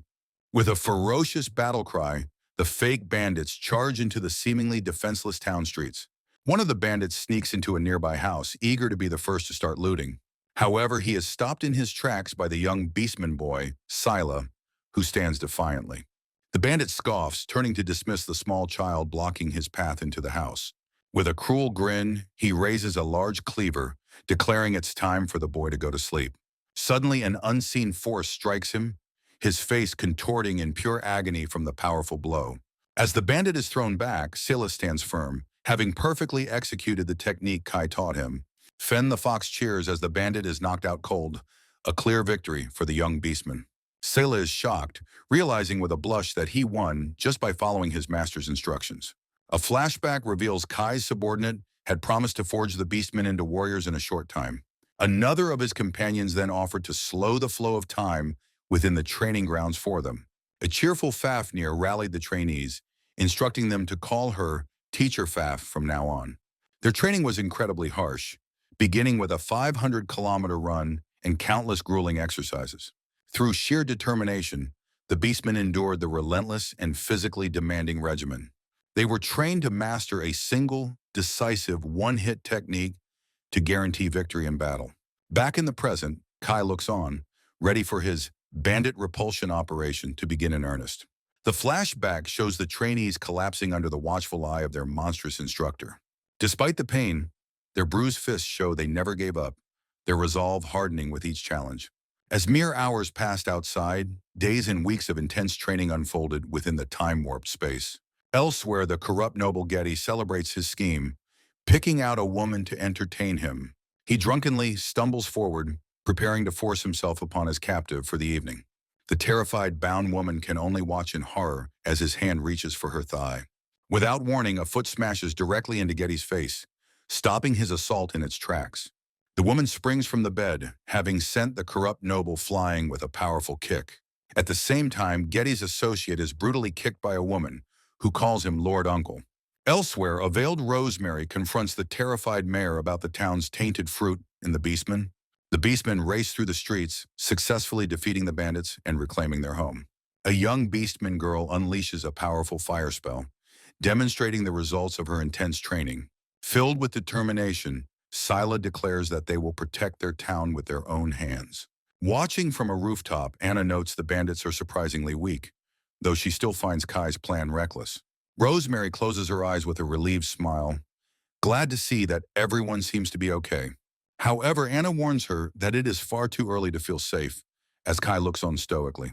Suddenly, Kai senses a new presence, telling Rosemary to watch as the situation is about to change. The Coin Guild arrives in the square, demanding to know what all the commotion is about. Their leader, Cider, accuses the Beastmen of colluding with the bandits and vows to punish them. Scylla panics, realizing these new enemies are far stronger than the bandits they've been fighting. A calm voice from a nearby rooftop then asks if they are the bandits everyone is talking about. Kai appears with all the captured thugs, mockingly referring to them as the Beastmen cosplay bandits. Both Cider and Silas stare in absolute shock, completely stunned by this unexpected turn of events. Kai then interrogates the bandit leader, asking if the Coin Guild hired him to attack the town. Under pressure, the bandit furiously tries to blame the Beastmen for the entire incident. A hooded figure winks, revealing they were always prepared to gain control of everything in the town. He then addresses the crowd, telling them not to believe the words of a common bandit. The townspeople waver, wanting to trust the guild but finding the bandit's actions too suspicious to ignore. Sila clenches his fists, declaring that the captured bandits would all confess the guild's betrayal. Enraged, the guild leader Cider attacks, accusing Kai of being the true mastermind behind the chaos. However, Kai effortlessly blocks the attack with a thorny vine that erupts from his gauntlet. Unfazed, he calmly introduces himself as Kai Heinemann, the thorny vine now wrapped around his arm. He then unleashes the vine as a whip, sending it streaking through the air with incredible speed. The whip smashes into Cider, sending him flying backwards with a powerful, resounding impact. A cry of pure agony escapes Cider's lips as he is sent reeling from the brutal blow. He lands hard on the ground, defeated and clutching his arm in pain, staring up at Kai. The other guild members watch in terror, shocked that their leaders were defeated in a single blow. Kai casually pats Sayla's head, explaining he's just lending a hand to those in need. With a menacing aura, he then turns his attention to the so-called Heroes Guild coin. A crazed grin spreads across his face as he mockingly offers to help them become true heroes. Elsewhere, a man in a suit questions if this powerful fighter could really be the Kai he knew. His companion confirms it's the son of the hunter Maria Heinemann, which seems to surprise him. She clarifies he is indeed that Kai, the world's most infamous, talentless gift holder. The two are then seen rushing through the town streets, heading toward the sound of the disturbance. They wonder what's happening with Princess Rose's royal guard, having witnessed Kai's swordsmanship before. The elf finds it hard to believe that the timid boy she remembered could single-handedly crush the parasites. Her companion confirms that according to Princess Rose's direct intel, Kai is definitely in this town. The Hunters Guild received a letter from Princess Rose detailing the entire conspiracy against the town. The hunters were dispatched, realizing the Coin Guild's involvement made this a major and delicate issue. Their investigation is cut short as they suddenly halt their approach into the chaotic town square. A-rank hunter Olga and investigator Johnson decide they must first capture the ringleaders to assess the situation. However, they spot the mayor leading a beast woman away, escorted by two cloaked figures. Olga immediately rushes forward, shouting at the corrupt mayor to stop so she can question him. Without warning, the noble Getty brutally punches her, sending the A-rank hunter flying backward. Completely shocked by the unprovoked attack, Olga struggles to process what just happened. The beast woman then stands over the defeated nobles, asking if they are the hunters Rose summoned. Olga stares in utter disbelief, completely stunned by the woman who just took down two nobles. She cheerfully explains she is rejoining her friends and will take care of capturing the conspirators. A nervous Olga agrees, left behind with the unconscious leaders and their defeated henchmen. The mysterious woman then cheerfully appears in a doorway, entrusting the cleanup to Kai's subordinates. As she leaves, Olga is left completely baffled by the woman's immense power and strange behavior. She thoughtfully ponders what. Suddenly, a piercing scream echoes from a nearby building under the quiet moonlit sky. At that very moment, a large group of armed men has gathered just outside Papra's main gate. The Coin Guild leader Cider notes with surprise that another group has appeared outside the walls. From atop the ramparts, a lookout watches the unfolding chaos, wondering what is happening in the town. A subordinate then rushes to Johnson, urgently preparing to deliver a report on the escalating situation. A beast man reports that while bandits attacked, his people fought back and captured most of them. Johnson confirms Princess Rose's report, realizing the town's conspiracy is real and Kai is involved. His subordinate questions the beastmen's monstrous strength and how Kai gathered them outside the walls. Suddenly, a massive commotion startles them, and Johnson panics, asking if it's a demon beast.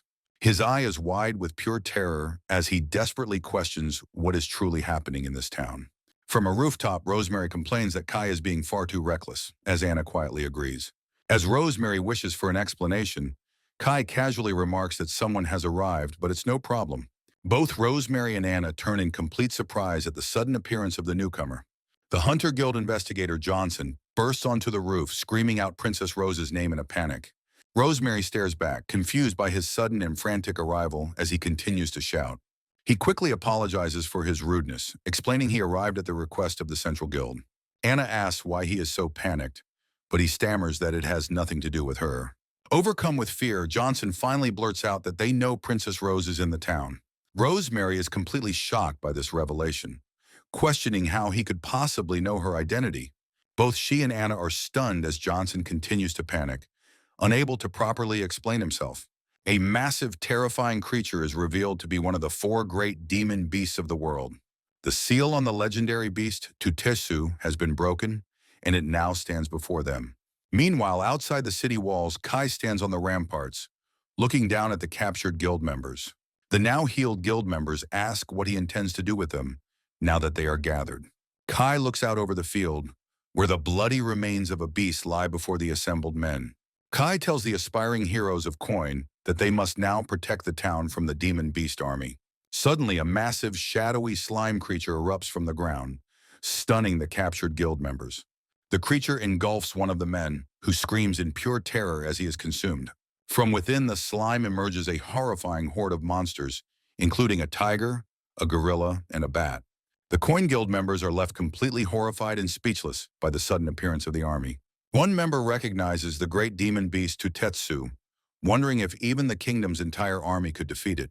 The guild leader Cider screams in absolute panic, declaring there's no way they can fight such monsters. However, Kai calmly states that their mission as aspiring heroes is to subjugate this monstrous army. He challenges them to show their true courage, as the terrified guild members cower before the approaching beasts. Trying to flee, they discover an invisible wall blocking their path, trapping them outside the town. One of Kai's subordinates proudly explains that he has erected a powerful defensive barrier around the town. Kai calmly tells them to fight without worry, as the monsters cannot enter and harm the townspeople. Trapped and terrified, one of the guild members sweats profusely, overwhelmed by their hopeless situation. He desperately confesses everything, blaming Getty and Cider while claiming he was just an unwilling accomplice. Suddenly, a bat-like monster dives toward them, and Cider shouts a desperate warning to his subordinate. The monster's massive jaw opens wide, preparing to devour the terrified guild member in a single bite. However, the attack is stopped, and a spray of black blood splatters across Cider's shocked face. Cider grits his teeth, his expression a mixture of pure shock and growing determination. With the monster restrained by a thorny vine, an enraged Cider screams that he will kill the beast. Kai calmly states their choice is simple: win and live, or lose and die a pathetic death. Inside the town, a loud bell rings out, serving as a desperate warning of the monster's attack. Sela and a beast woman look up in concern as the alarm echoes through the panicked city streets. Johnson is horrified, questioning how the legendary sealed beast is here and if Kai is responsible. He admits he doesn't understand what's happening, only that Kai Heinemann is at the center of it all. From the wall, Kai explains he sent the Coin Guild outside to face the approaching monster horde. Rosemary clenches her fist, realizing this level of threat is a disaster that may require the hero's aid. She immediately orders Johnson to help evacuate the citizens and tells Anna to contact Arnold for reinforcements. However, a massive creature suddenly appears behind her, calmly stating that there is no need for backup. One of Kai's summons greets its subordinate, confirming its identity to the stunned princess. It then promptly drops the unconscious conspirators at their feet, announcing it has brought the troublemakers. A dazed Olga is shocked to see the captured Getty and the corrupt mayor among the defeated. Confused, Olga asks what happened, and Ganesha explains the hunter simply fainted at the sight of it.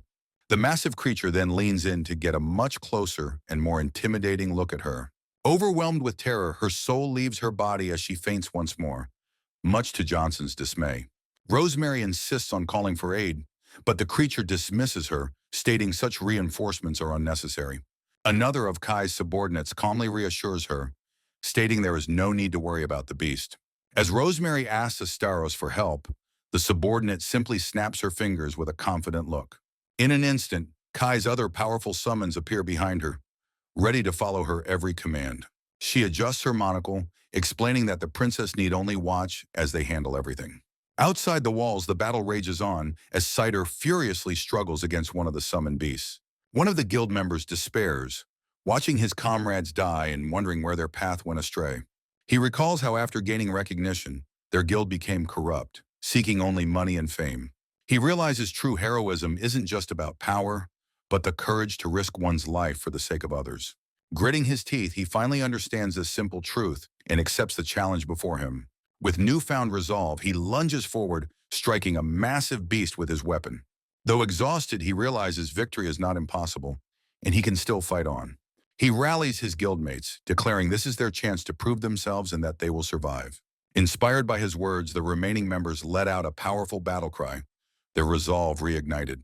Just then, the true form of the demon beast Tutetsu materializes, shocking them with its immense size. Looking up at the colossal beast in despair, Cider is completely frozen by its overwhelming presence. Overwhelmed by hopelessness, he believes that this is truly the end for all of them. His face is a mask of pure shock, unable to even speak as he faces certain death. The massive demon beast roars, its snake-like tail lashing out to attack the helpless fighters. Its fanged maw opens wide as it lunges forward, preparing to devour them in a single strike. However, a Beastman warrior intercepts, delivering a powerful flying kick to the snake's head.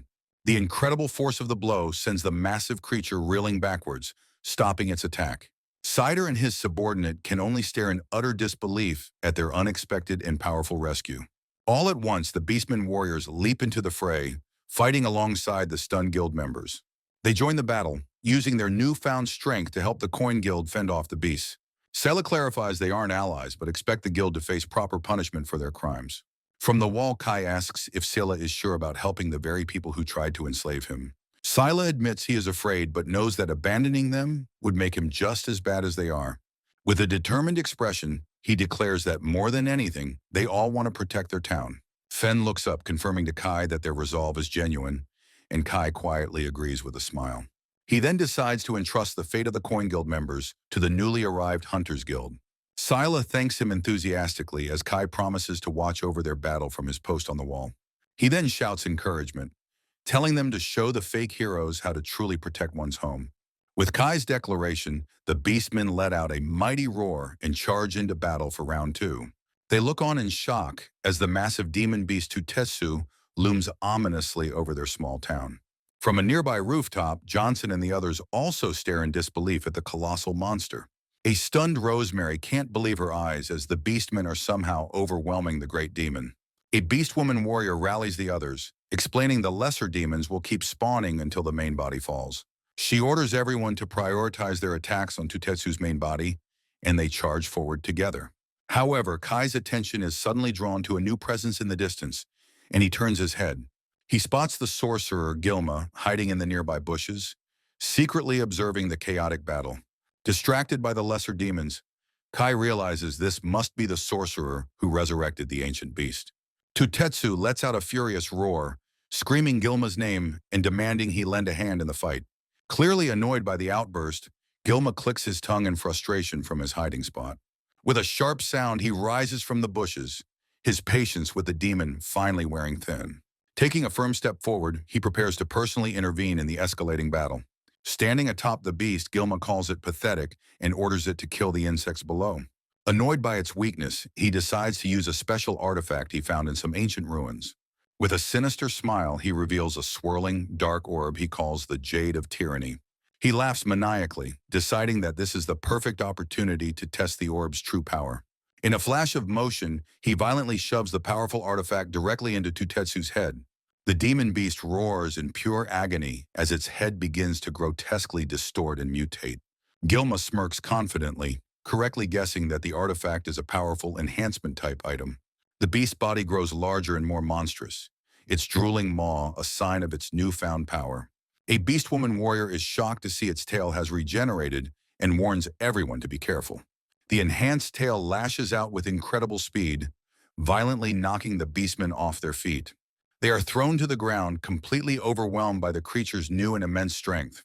Silas screams in terror, watching helplessly as his comrades are defeated by the empowered monster. He desperately leaps forward to attack, screaming at the rampaging tail to stop its assault. However, his attack proves completely ineffective, leaving him stunned by the beast's new power. Cider sees the Beastmen are struggling and desperately screams at Sila to run for his life. Sila is left completely speechless, unable to comprehend the monster's overwhelming new strength. Just as the tail is about to strike, Kai appears, effortlessly saving Scylla from certain death. He then calmly orders everyone to retreat back inside the safety of his defensive barrier. The Beastmen look back in surprise but immediately follow his command, scrambling to get to safety. With his allies now safe, Kai's eyes narrow with resolve as he states he will handle the rest. The battle rages on as the summoned tiger clashes fiercely with Tutesu's massive snake-like tail. Gilma stands atop the beast, mocking the townspeople's attempt to protect their home from his creation. Kai's face twists in pure rage, furious that this interloper has ruined the town's moment of triumph. Crouching on the beast's head, Gilma condescendingly asks if a single insect has managed to escape. With his eyes closed in concentration, Kai calmly draws his legendary katana, preparing to strike. He declares that outsiders like them had no right to interfere directly in the town's fight. With a powerful shout, he lunges forward, unleashing his unique and devastating swordsmanship style. His second form tears through the summoned tiger, instantly shredding it to pieces with overwhelming force. The Beastman can only stare in complete shock and awe at his incredible display of power. The attack continues, a brilliant flash of lightning hurtling directly toward the colossal demon beast. His blade slices through Tutesu's massive body, the powerful technique cleaving it in two. Rosemary and the others are left completely speechless, their mouths agape at the unbelievable sight. Kai lands gracefully as the now motionless demon beast stands silently behind him, its fate sealed. He calmly turns to his opponent, coolly stating that the legendary monster is already dead. Still perched atop the beast, a bewildered Gilma struggles to comprehend what has just happened. The massive creature's body begins to melt and dissolve into a pool of black, viscous ooze. In a massive explosion of gore, Tutesu's entire form is completely and utterly annihilated. A stunned Gilma sits amidst the remains, unable to believe the beast was defeated in a single blow. A dark, menacing presence emerges from the ooze, declaring that Gilma's interference was deeply unpleasant. Kai looks on with disgust, annoyed that such a fool would dare to show him any form of mercy. A terrified Gilma desperately pleads with Kai, insisting he has no intention of fighting a true monster. He sits amidst the ooze, quickly offering to tell Kai anything he wants to know in exchange for his life. However, he secretly plans to use the hidden jade to absorb the beast's power and become its equal. Kai looks on with a calm and completely unimpressed expression, his face shadowed in the darkness. With a menacing look, he taunts Gilma, wondering if his mutated form would be more valuable. Gilma grits his teeth, convinced he could easily crush Kai in an instant with his newfound power. With a manic grin, he decides to use the orb, vowing to maintain his sanity with sheer willpower. He then violently shoves the powerful Jade of Tyranny directly into his own chest. The orb shatters as he transforms, laughing maniacally at the magnificent power he now wields. Unimpressed, Kai calmly orders Gilma's right arm to explode, dismissing his mindless chatter. He then creates a massive swirling vortex of dark energy, preparing to launch his own attack. The powerful magical energy effortlessly dissipates around him, leaving him completely unharmed. Enraged, Gilma unleashes a flurry of magical attacks, screaming at Kai to be broken and crushed. However, his curse has no effect, and Kai easily deflects all of the incoming magical projectiles. Kai stares back with a calm, almost bored expression, completely unfazed by the desperate assault. He then calmly offers to explain exactly why his opponent's powerful attacks are completely useless. With a cold look, he bluntly states it's because Gilma is nothing more than a small fry. Suddenly, a massive barrage of powerful explosions rips through the forest behind the defeated sorcerer. A heavily wounded Gilma slumps against a tree, barely conscious and lamenting his pathetic defeat. Kai calls forth his insectoid subordinate, Beelzebub, to handle the punishment for his defeated foe. Kai orders his subordinate to interrogate the sorcerer before showing him the true meaning of hell. With the town now safe, a relieved Rosemary and Anna smile, suggesting it's finally time to go home. The next morning, Kai departs from Papra as the grateful Beastmen cheerfully wave him goodbye. The story then flashes back to the climactic moment of the battle against the demon beast. A stunned Gilma had sat amidst the ooze, unable to believe Tutetsu was defeated so easily. From the creature's remains, a dark presence emerged, declaring its displeasure with Gilma's interference. Kai had appeared disgusted that such a fool would dare to show him any form of mercy. Terrified, Gilma desperately pleaded for his life, insisting he had no intention of fighting a true monster. He quickly offered to tell Kai everything he knew, hoping to bargain for his own survival. However, he secretly plotted to use the hidden jade of tyranny to absorb the beast's immense power. Kai looked on with a calm, unimpressed expression, seeing through the sorcerer's desperate and pathetic act. With a menacing look, he taunted Gilma, daring him to use his hidden trump card. Gilma gritted his teeth, convinced he could easily crush his opponent once he had the beast's power. With a manic grin, he decided to use the orb, vowing to maintain his sanity with sheer willpower. He then violently shoved the powerful magical artifact directly into his own chest. The orb shattered as he transformed, laughing maniacally at the magnificent power he now wielded. Unimpressed, Kai calmly ordered Gilma's right arm to explode, dismissing his mindless chatter. He then created a massive, swirling vortex of dark energy, preparing to launch his own attack. The powerful magical energy effortlessly dissipated around him, leaving him completely unharmed.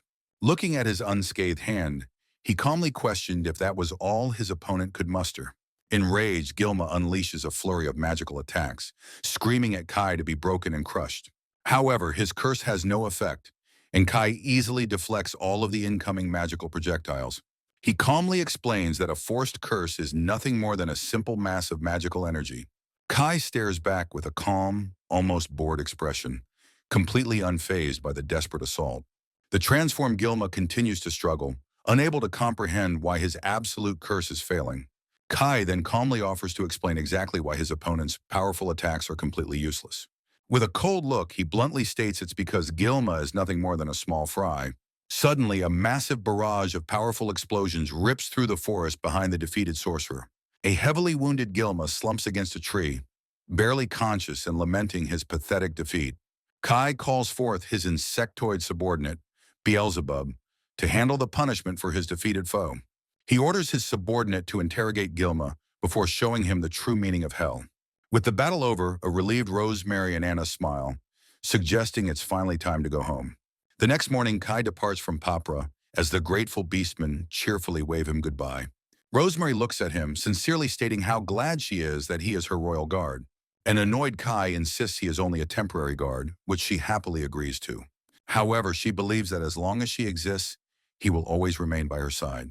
Flustered by her bold statement, he can only mutter about what a strange girl she is.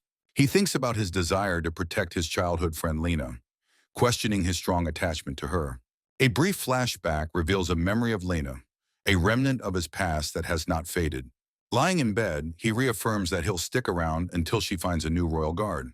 Kai reflects that he will simply live his life in this world with his companions.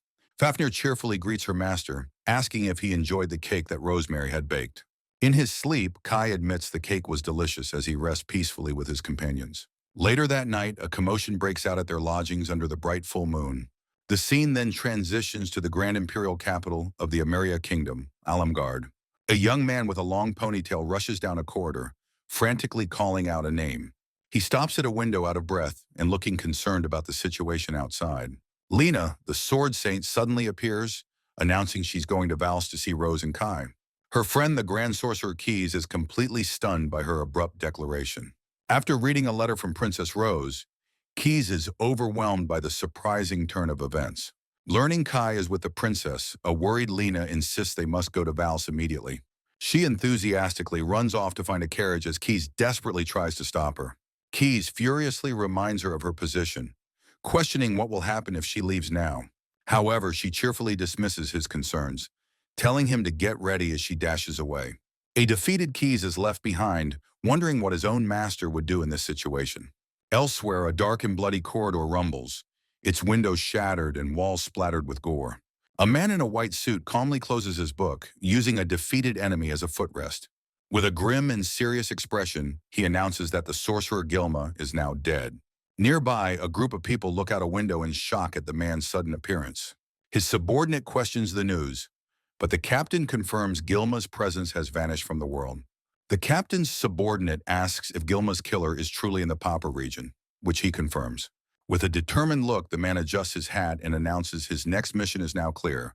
A subordinate questions his decision, asking if it's wise to move on before their current case is finished.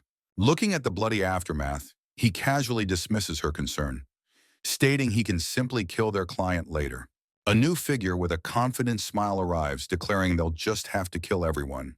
The captain then issues orders. Vinegar is to investigate Gilma's killer, while Salt must activate the ruins. He then turns to Sugar and Pepper with a sinister grin, ordering them to erase the town of Papra. As a storm rages, a voice declares that for the Yin organization, defeat is never an option. Meanwhile, at that same moment in a different cave hideout, two cloaked figures stand guard. The elven leader sits on her throne, looking displeased as she receives a report on the situation. She laments that even with the powerful Tutetsu, they were unable to secure a victory. A subordinate reports that number 33, who was sent to observe, has not yet returned, which surprises her. While she dismisses the surveillance as unnecessary, she admits the agent was at least somewhat useful. Her subordinate grimly concludes that the missing agent is most likely already dead. Clenching the arm of her throne in frustration, she despairs at having made yet another sacrifice. She reminds herself she is the closest aide to the Dark Demon Lord and must remain strong. Overwhelmed with anguish, she closes her eyes and whispers a heartfelt, pained apology to herself. Her anguish then turns to fury as her hand transforms into a menacing, shadowy claw. Standing before her followers, she orders them to find the sage needed to activate the next ancient ruin. With a final shout, her subordinates vanish in a flash of light to carry out her new orders. The elven leader grits her teeth, vowing to complete her mission before following her fallen subordinates. Deeper in the darkness, analysis of ancient ruins has been completed inside the sinister Babylon palace. A winged, lion-headed demon reports to the woman on the throne, who questions if it's really true. The demon general Tiamat excitedly declares she can't wait, as her subordinate Pazuzu prepares to open the gate. A cheerful Lena excitedly announces they are setting off to find both Kai and Rosemary. The mysterious captain of Yin smirks, declaring they won't let a single one of their enemies live. The elven leader shouts with fierce determination, vowing that she will absolutely rescue Lord Asmedia. Back in the palace, Tiamat rubs her hands together with glee, announcing the fun game is finally beginning. The scene transitions to a peaceful, cloudy sky filled with birds, signaling a new day. Kai stands by the carriage, his expression thoughtful as Rosemary peeks out from the window. He watches the carriage depart, carrying the princess and her attendants away from the town. Arnold informs them their return to the capital is permitted in 2 weeks, so they will stay in Vals. He looks toward the city, rubbing his head as he recalls having some business of his own in Vals. While walking through the bustling streets of Vals, something in the distance catches his eye. He sees the Grand Hunters Guild, a major hub for adventurers from all over the world. This central location is indispensable for hunters, who flock here from all over to find work. He decides to get his hunter's license, seeing it as essential for his dream of traveling the world. With Rosemary busy finding an inn, he resolves to quickly go and register as a hunter. From a nearby window, the investigator Johnson silently watches Kai walk away down the street. He remains silent, his expression thoughtful as he contemplates the recent chaotic events. Inside the bustling Hunters Guild, adventurers drink and chat while looking for their next job. At the quest board, Kai learns about the hunter ranking system, from E rank up to S rank. With his goal in mind, he confidently rings the service bell at the registration counter. He then formally asks the receptionist if it is possible for him to register as a hunter.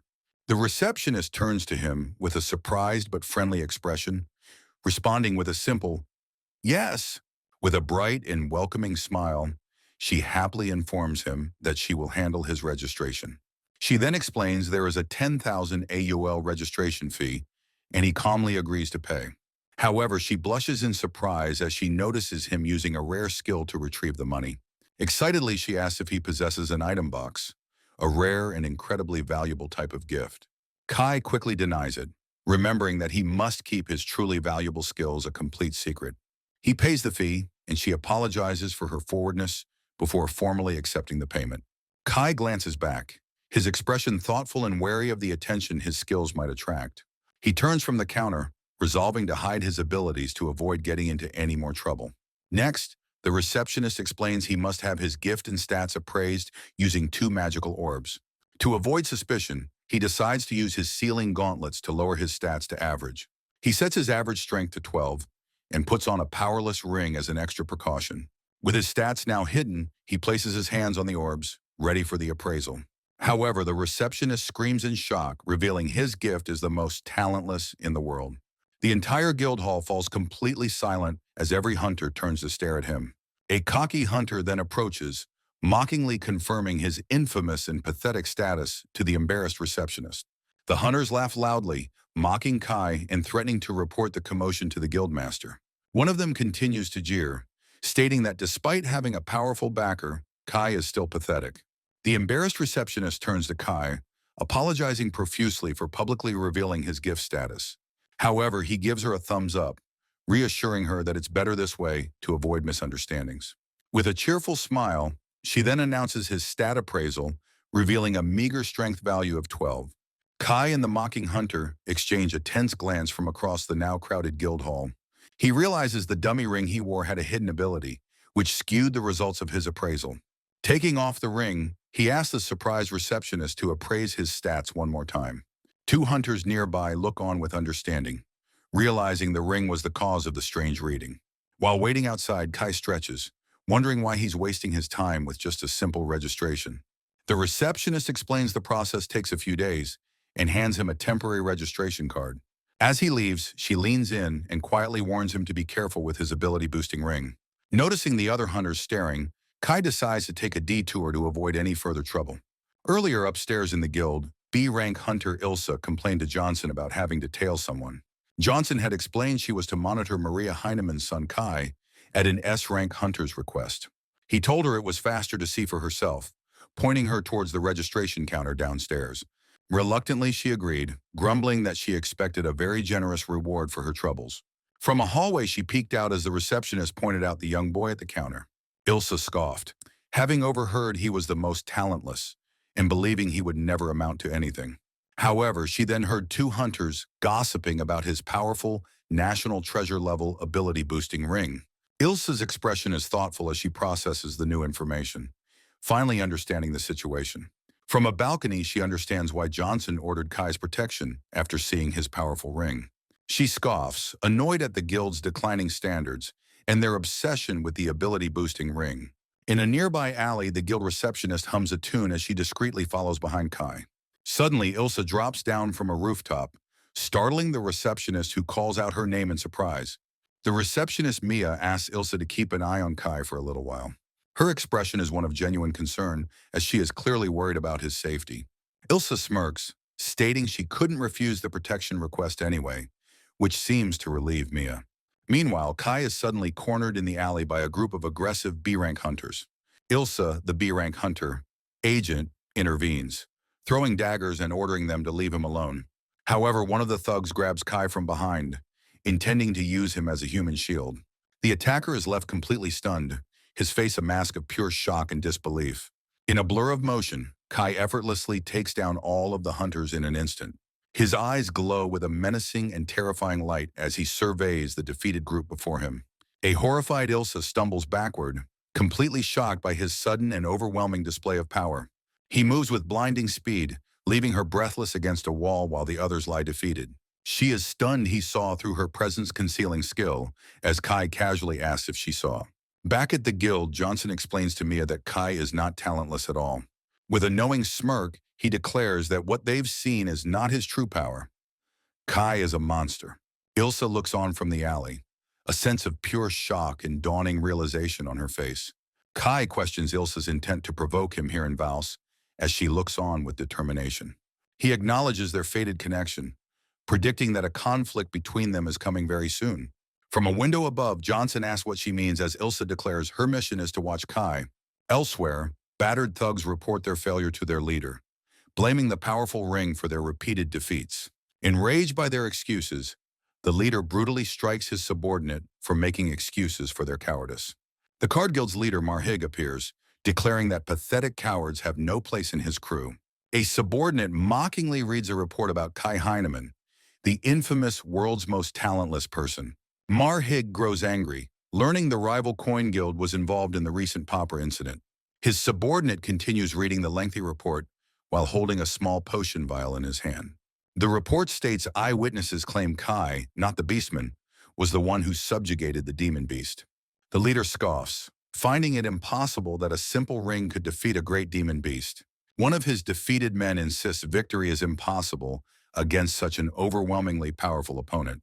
Unsympathetic, Marhig brutally shoves a potion down the man's throat to silence his complaints. He then crushes the potion bottle in his bare hand, screaming at his subordinate to shut up. Laughing maniacally, he believes that if he obtains the ring, he can surpass even the hero. With a sinister grin, he asks his subordinate for a clever plan to outwit their target. The subordinate suggests exploiting Kai's weakness. His frequent meetings with the guild's pretty receptionist. Marhig laughs, delighted to have found a weakness and ready to use any means necessary to win. The Card Guild rallies, vowing to steal everything from the talentless boy to make their name. A few days later, Fafnir excitedly rushes Kai and Mia through Valsa's annual masquerade festival. As Mia calls out to Fafnir, her small companion suddenly trips and falls in the street. While her companion tumbles, Fafnir eagerly devours festival food, and Kai notes her voracious appetite. Mia smiles sweetly, remarking to Kai on how energetic and cute Fafnir is being at the festival. She then kindly offers to wipe Fafnir's messy face, who just winks back cheekily in response. Fafnir then offers a skewer of food to Mia, who accepts the treat with a delighted expression. Kai watches them thoughtfully, surprised that Fafnir would actually share her precious food with someone else. Istaros then clarifies they aren't just here for fun, but are also searching for something important. They spot a veiled woman in the crowd who has been watching Kai and decide to investigate. Astaros quietly orders their subordinate, Shirayuki, to find out the Watcher's location and objective. The subordinate accepts the command and discreetly disappears back into the bustling festival crowd. With the mission delegated, Fafnir excitedly points out more food she wants to try. As they walk, Mia turns and stares intently at Kai, her expression suddenly serious and unreadable. She continues to gaze at him with a curious and slightly blushing expression on her face. A quiet moment passes between them as they continue to walk through the crowded festival streets. As evening finally settles in, the group walks along the beautifully lit cobblestone path. Mia thanks Fafnir for playing with her, expressing how much fun she had during their day together. Kai carries the sleeping Fafnir on his back, thinking she feels like a cute younger sister. A flashback reveals Fafnir had been desperately begging him to take her to the masquerade festival. Mia had then offered to be their guide, which was a great help and made Fafnir incredibly happy. Back in the present, Mia asks if he would be willing to play with her again sometime. With a bright and cheerful smile, Mia enthusiastically agrees to his suggestion for another time. However, she becomes incredibly flustered when Kai leans in and asks what she just said. Blushing deeply, Mia shyly admits that she would really like to talk with him again sometime. Astaros teases her, reminding her that Kai is technically 15, plus 100,000 years. Realizing it's her stop, a flustered Mia quickly says her goodbyes before heading home. Kai gently pats the sleeping Fafnir's head, while Mia happily waves goodbye to them both. She calls out to him one last time, promising to see him again tomorrow before she departs. The two groups then part ways, walking in opposite directions under the moonlit festival street. Astaros notes that the girl's cheeks were flushed, completely unaware of the reason for her blush. Mia just smiles serenely, leaving a confused Astaros to wonder what she was talking about. The scene then transitions, showing the city skyline under the dark, starry night sky. Back at the inn, Kai realizes the Card Guild is threatening him by planning to use a hostage. Astaros reports this to a surprised Rosemary and Anna, explaining the guild is now pursuing him. Just then, the veiled subordinate Shirayuki appears to deliver her full and detailed report. Her eyes are focused and serious as she relays the critical information she has gathered. As he listens to the report, Kai's eyes narrow with a cold and building fury. His face then twists into a mask of pure, terrifying rage, his entire aura changing completely. Rosemary and Anna are completely frozen in terror by his sudden and overwhelming killing intent. Swallowing nervously, Rosemary is clearly frightened by this dark side of him she's never seen before. Shirayuki concludes, confirming that a group of hunters has been targeting Kai for several days now. Kai expresses his frustration, tired of being pursued by these pathetic, low-level thugs and their companions. With a hardened expression, he considers that he should have simply killed them to avoid this trouble. Anna looks on with a serious expression, contemplating his harsh but perhaps necessary conclusion. Shirayuki then reports that after the festival, a group of people abducted Mia Campanella. A furious Kai turns to Shirayuki, questioning if she did nothing but stand by and watch. She calmly explains she wouldn't act without his direct command, prompting him to ask what she did. Clenching her fist on the table, she hesitantly begins to explain what actually transpired during the abduction. Suddenly, a dark portal opens beside her as a mysterious, veiled woman begins to materialize. A new woman appears, asking Kai to leave it to her as her subordinates are watching the hostage. She calmly reassures a wary Kai that the hostage is being protected and is currently safe. Shiryuki identifies the newcomer as Nemesis and declares she will immediately go to rescue the hostage. However, Kai stands up, telling Nemesis that he will personally handle the troublesome guild members himself. He walks past a concerned Rosemary and Anna, announcing that he is heading out to the guild. Rosemary worries about the four holy guild's evil deeds, fearing the kingdom may get involved in this. Kai insists it's his responsibility since Mia was targeted, and that he will handle this alone. Left behind, a worried Rosemary clenches her fist, whispering Kai's name with deep concern. Nemesis smiles, praising her master and expressing admiration for his decisive and swift course of action. She then declares that as women themselves, they cannot forgive such despicable enemies who harm others.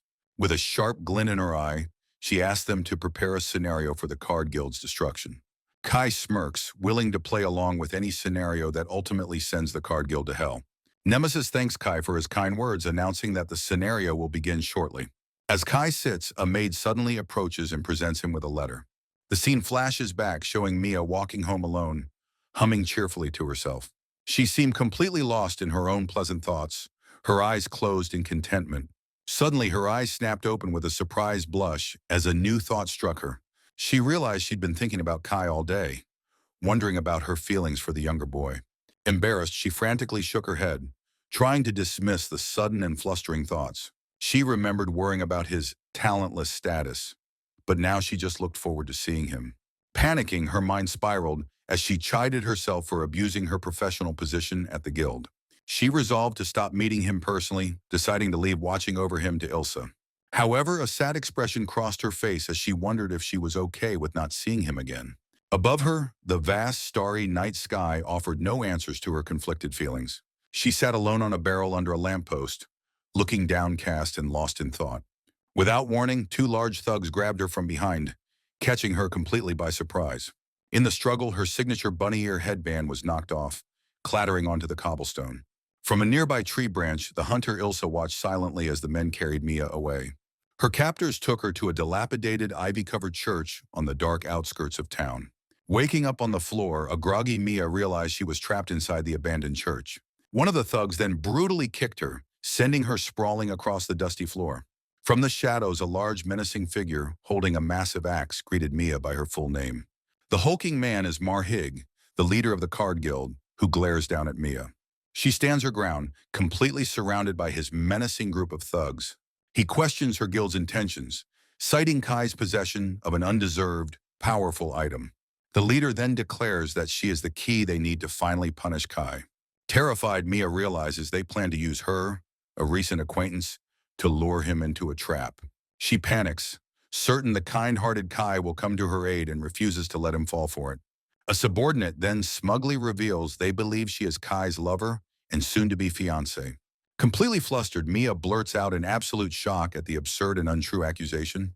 The man laughs, taking her flustered denial as confirmation, while she desperately tries to object.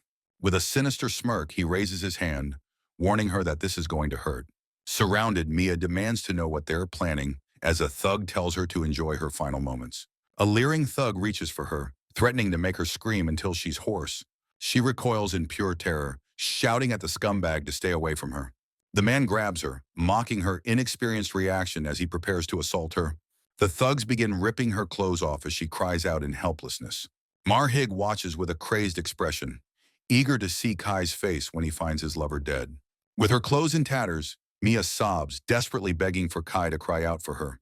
She squeezes her fist, blaming herself for getting targeted by these vile men. Suddenly, a single tear falls as her expression shifts from fear to fierce determination. She unleashes a powerful uppercut, striking her attacker and screaming at him not to touch her. Stunned by the blow, the thug stumbles backward, clutching his now bleeding face in shock. Recovering quickly, another thug furiously strikes Mia across the face, sending her reeling from the impact. Now bound and blindfolded, she silently apologizes to Kai, praying he won't come for her. Suddenly, a blindfolded Kai appears, grabbing the thug's wrist just as he reaches for her again. Though she tried to push him away in her thoughts, she secretly admits she really wanted to see him. Tears stream down her face as she wonders in disbelief how he managed to appear so suddenly. With a cold command to die, Kai tightens his grip, completely shattering the thug's hand. As he stands over the fallen Mia, one of the thugs shouts his full name, Kai Heinemann. Enraged by his sudden appearance, Marhig furiously orders his men to surround their unexpected intruder. However, with a simple flick of his wrist, Kai sends the closest thug flying backward. Ignoring the others, he turns to Mia and apologizes for not arriving sooner to help her. Just then, a hooded figure appears, gently reassuring the now unconscious Mia that she can finally rest. The figure gently touches her cheek, lamenting that she got dragged into all of this trouble.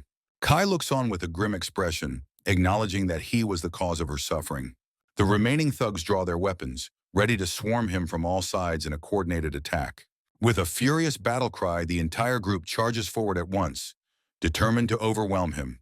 Yet Kai remains completely still with his back turned, seemingly unfazed by the onslaught.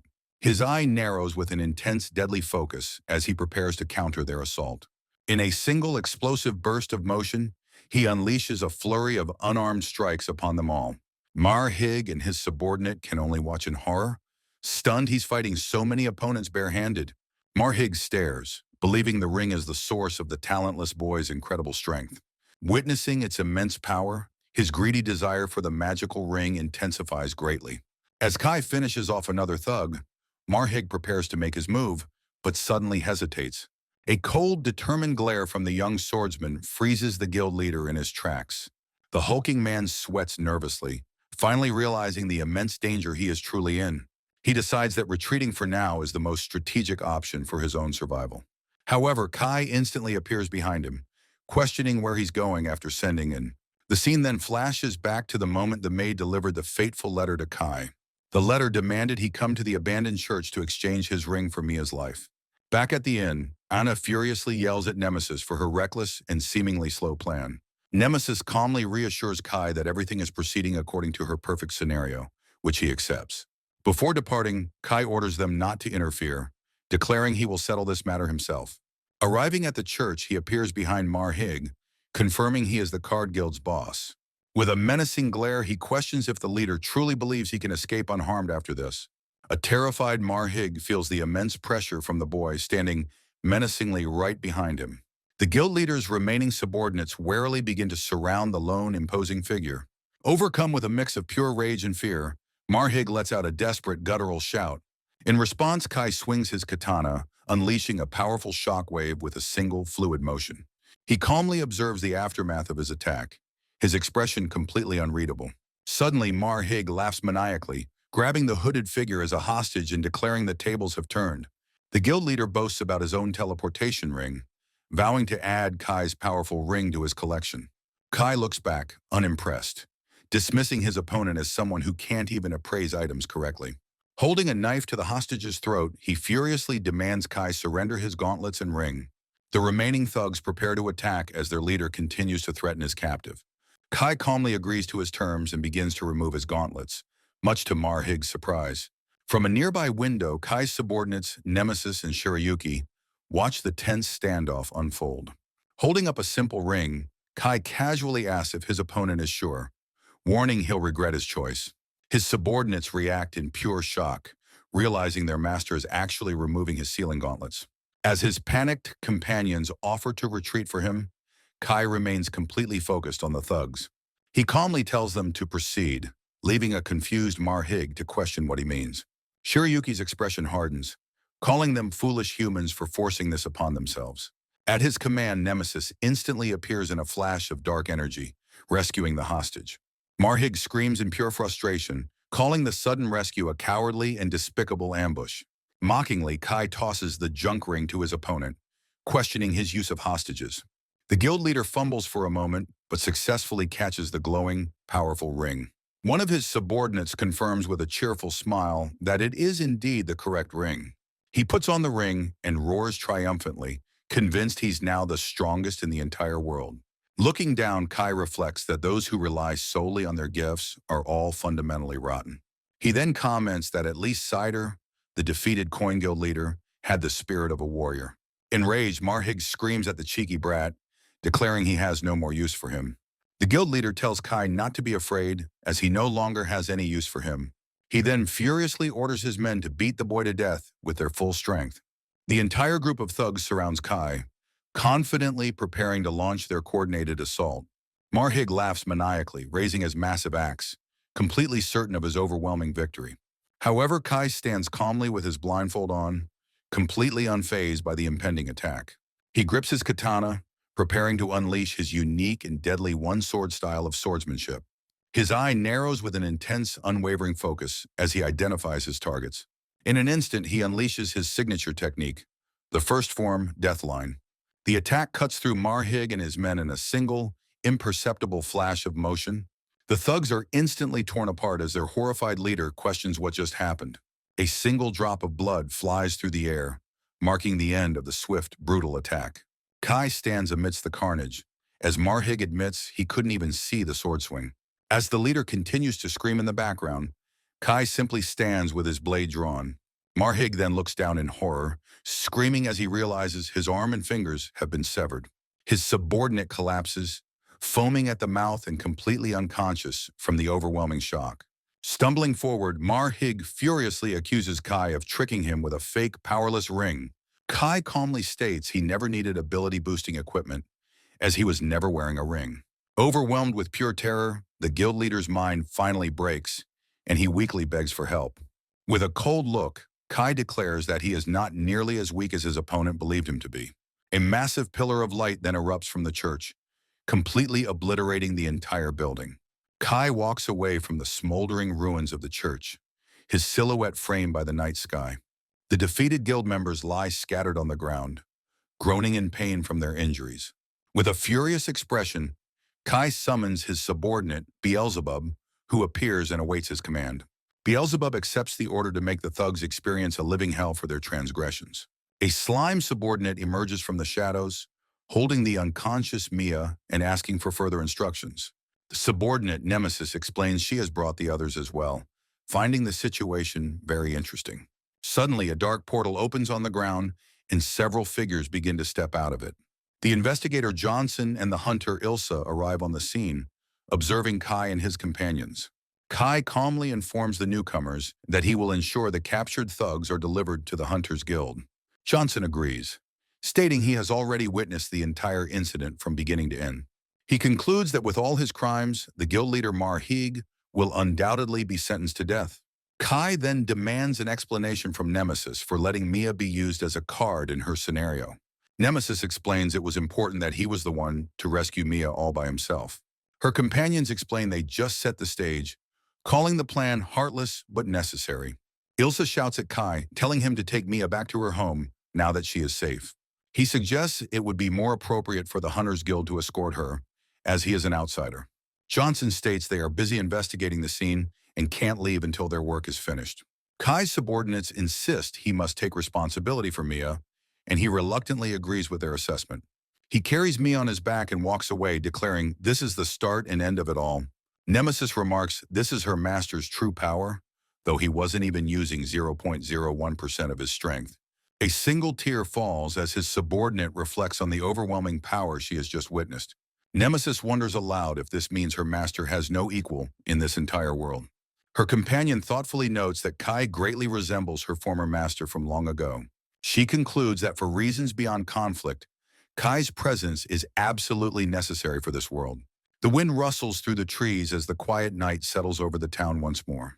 While carrying the unconscious Mia down a quiet, lamplit street, a voice asks if she has awakened. Her eyes slowly flutter open as she begins to regain her consciousness from the ordeal. Kai informs her that she is now awake and he is currently in the process of taking her home. Still groggy from the ordeal, she quietly calls out his name, confirming that it is indeed him. He looks back, apologizing for the terrifying experience and asking if she has any injuries. Blushing deeply and completely flustered, she stammers that she is perfectly all right now. Her blush deepens as she continues to stare at the back of the boy who saved her. She tightens her grip around him, admitting that she was actually very happy to see him. He insists there's no need for thanks, as it was his fault she got involved in the first place. Suddenly flustered, she points out her dorm is nearby and insists she can walk from here.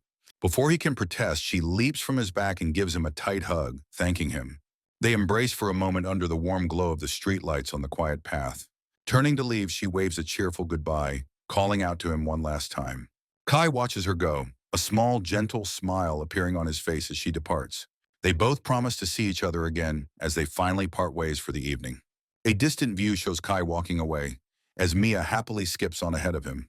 Watching through a magical screen, Nemesis swoons over her master's chivalry, wishing he'd escorted her further.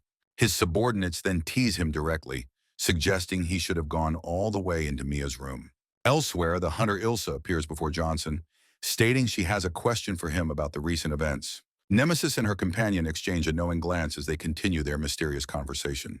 Nemesis proudly declares that as those who share his destiny, they would never harm what he protects.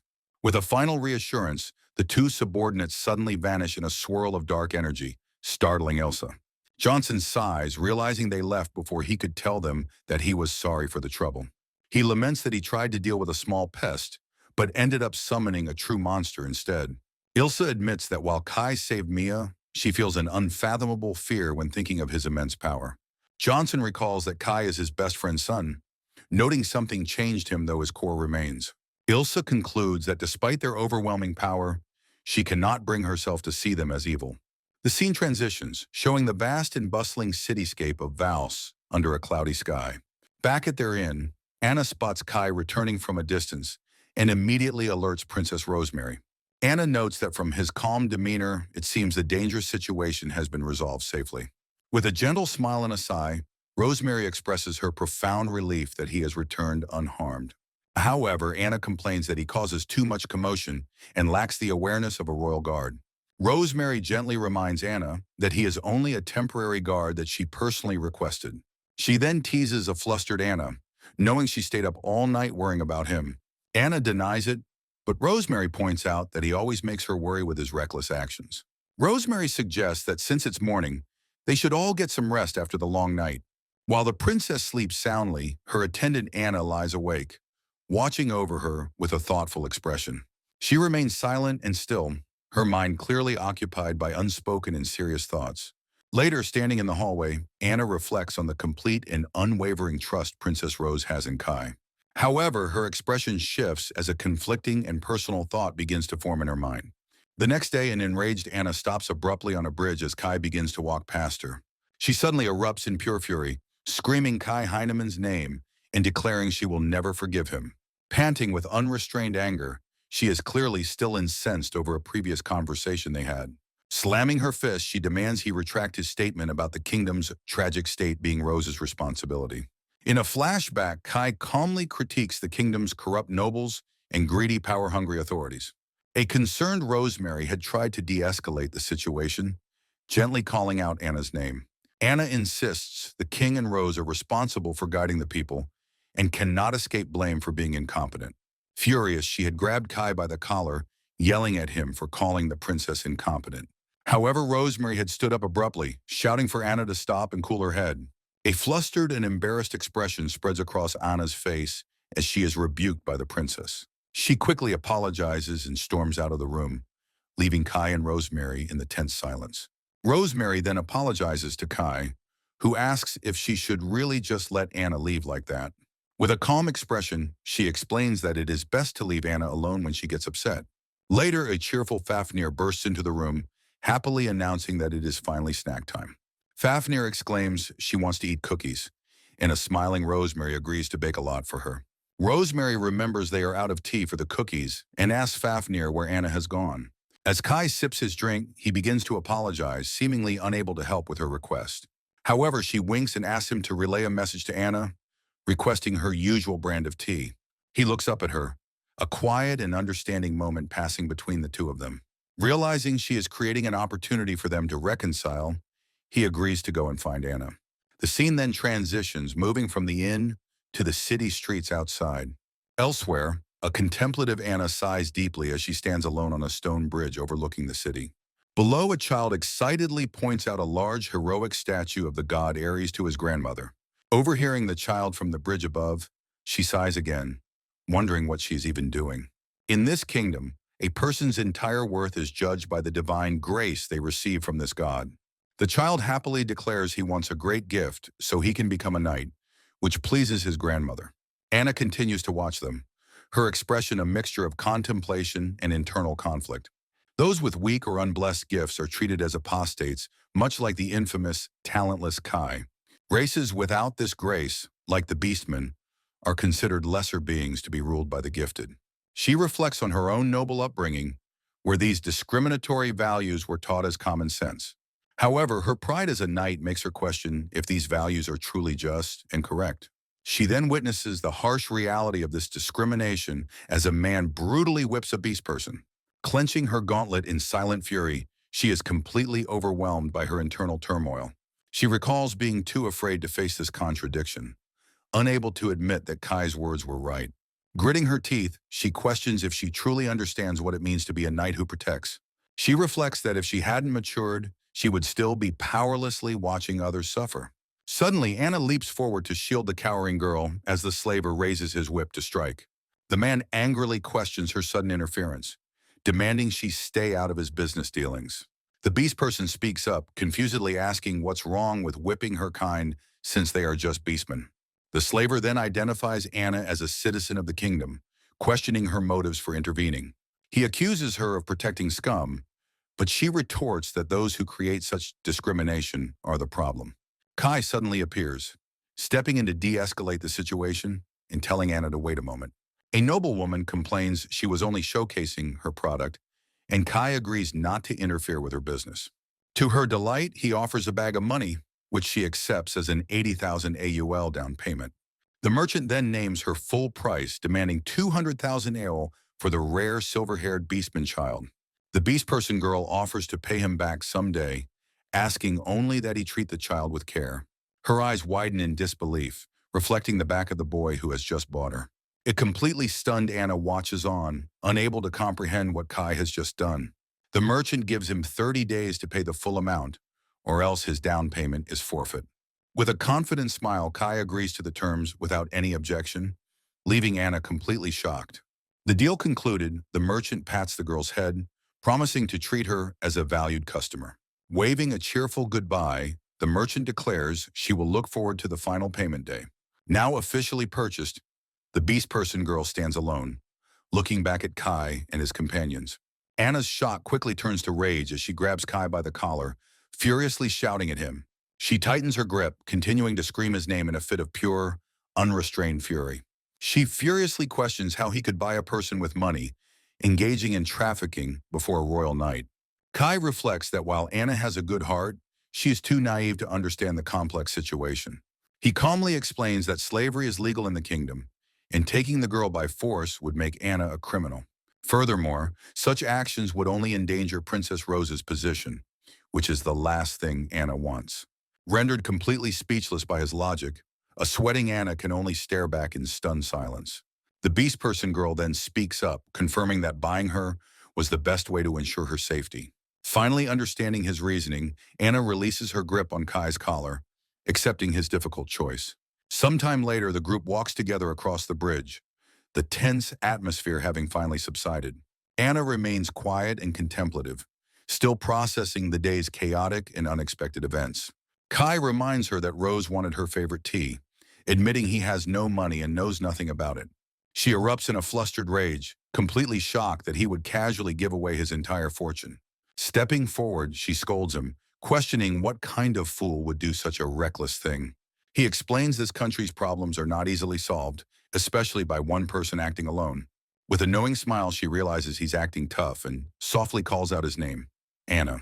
He looks back, slightly surprised, as she seems to have finally acknowledged him in a new light. A faint blush appears on her face as she realizes this is the first time he's called her by name. Trying to hide her embarrassment, she tells him to hurry up so they can return to the princess. Back at the inn, Rosemary is stunned to learn he now needs 200,000 AUL to save the girl. Anna looks on with regret, lamenting that she was there but couldn't do anything to help. However, Rosemary fully supports his decision to ransom the child, while Fafnir enjoys a snack. Anna questions Kai's plan, but he explains his reasoning to a coughing and flustered Rosemary. He tells Rosemary he needs her to lend him her wisdom to earn the large sum within 30 days. With a gentle smile, she happily confirms that she does indeed have an idea that might work. She suggests selling his uncle's keepsake, the Ring of Revival, as it has no connection to public funds. However, Anna vehemently objects, declaring he absolutely cannot sell such a precious gift from his uncle. Suddenly, Rosemary has a new idea, realizing there's a perfect method for Kai to get the money. She reveals the Holy Martial Arts Tournament is held every 4 years, with a massive cash prize. She cheerfully explains that if he reaches the finals, he can easily win the necessary prize money. Feeling swayed by Rosemary's plan, Kai finds himself registered and holding a preliminary entry card. Reading the rulebook, he realizes controlling his power will be difficult, as killing an opponent means disqualification. Rosemary cheers him on with unwavering faith, telling him he'll be fine because he won't lose. He dismisses her unfounded confidence, finding it to be nothing more than a nuisance as he waits. As he continues to wait in the crowd, his sharp senses suddenly alert him to a nearby presence. His eye narrows as he turns his head, trying to pinpoint the source of the intense killing intent. He turns to find a large, muscular man staring directly at him from across the crowded hall. The man sizes him up, bluntly asking if he is as powerful as he seems to be. After the man asks for his name, Kai calmly introduces himself as Kai Heinemann to the crowd. Kai reflects that the man's intense aura reminds him of the first time he met Nemia. The man smirks, introducing himself as Zach from Group B31 and holding up his entry card. In response, Kai holds up his own card, confirming that he is in Group D98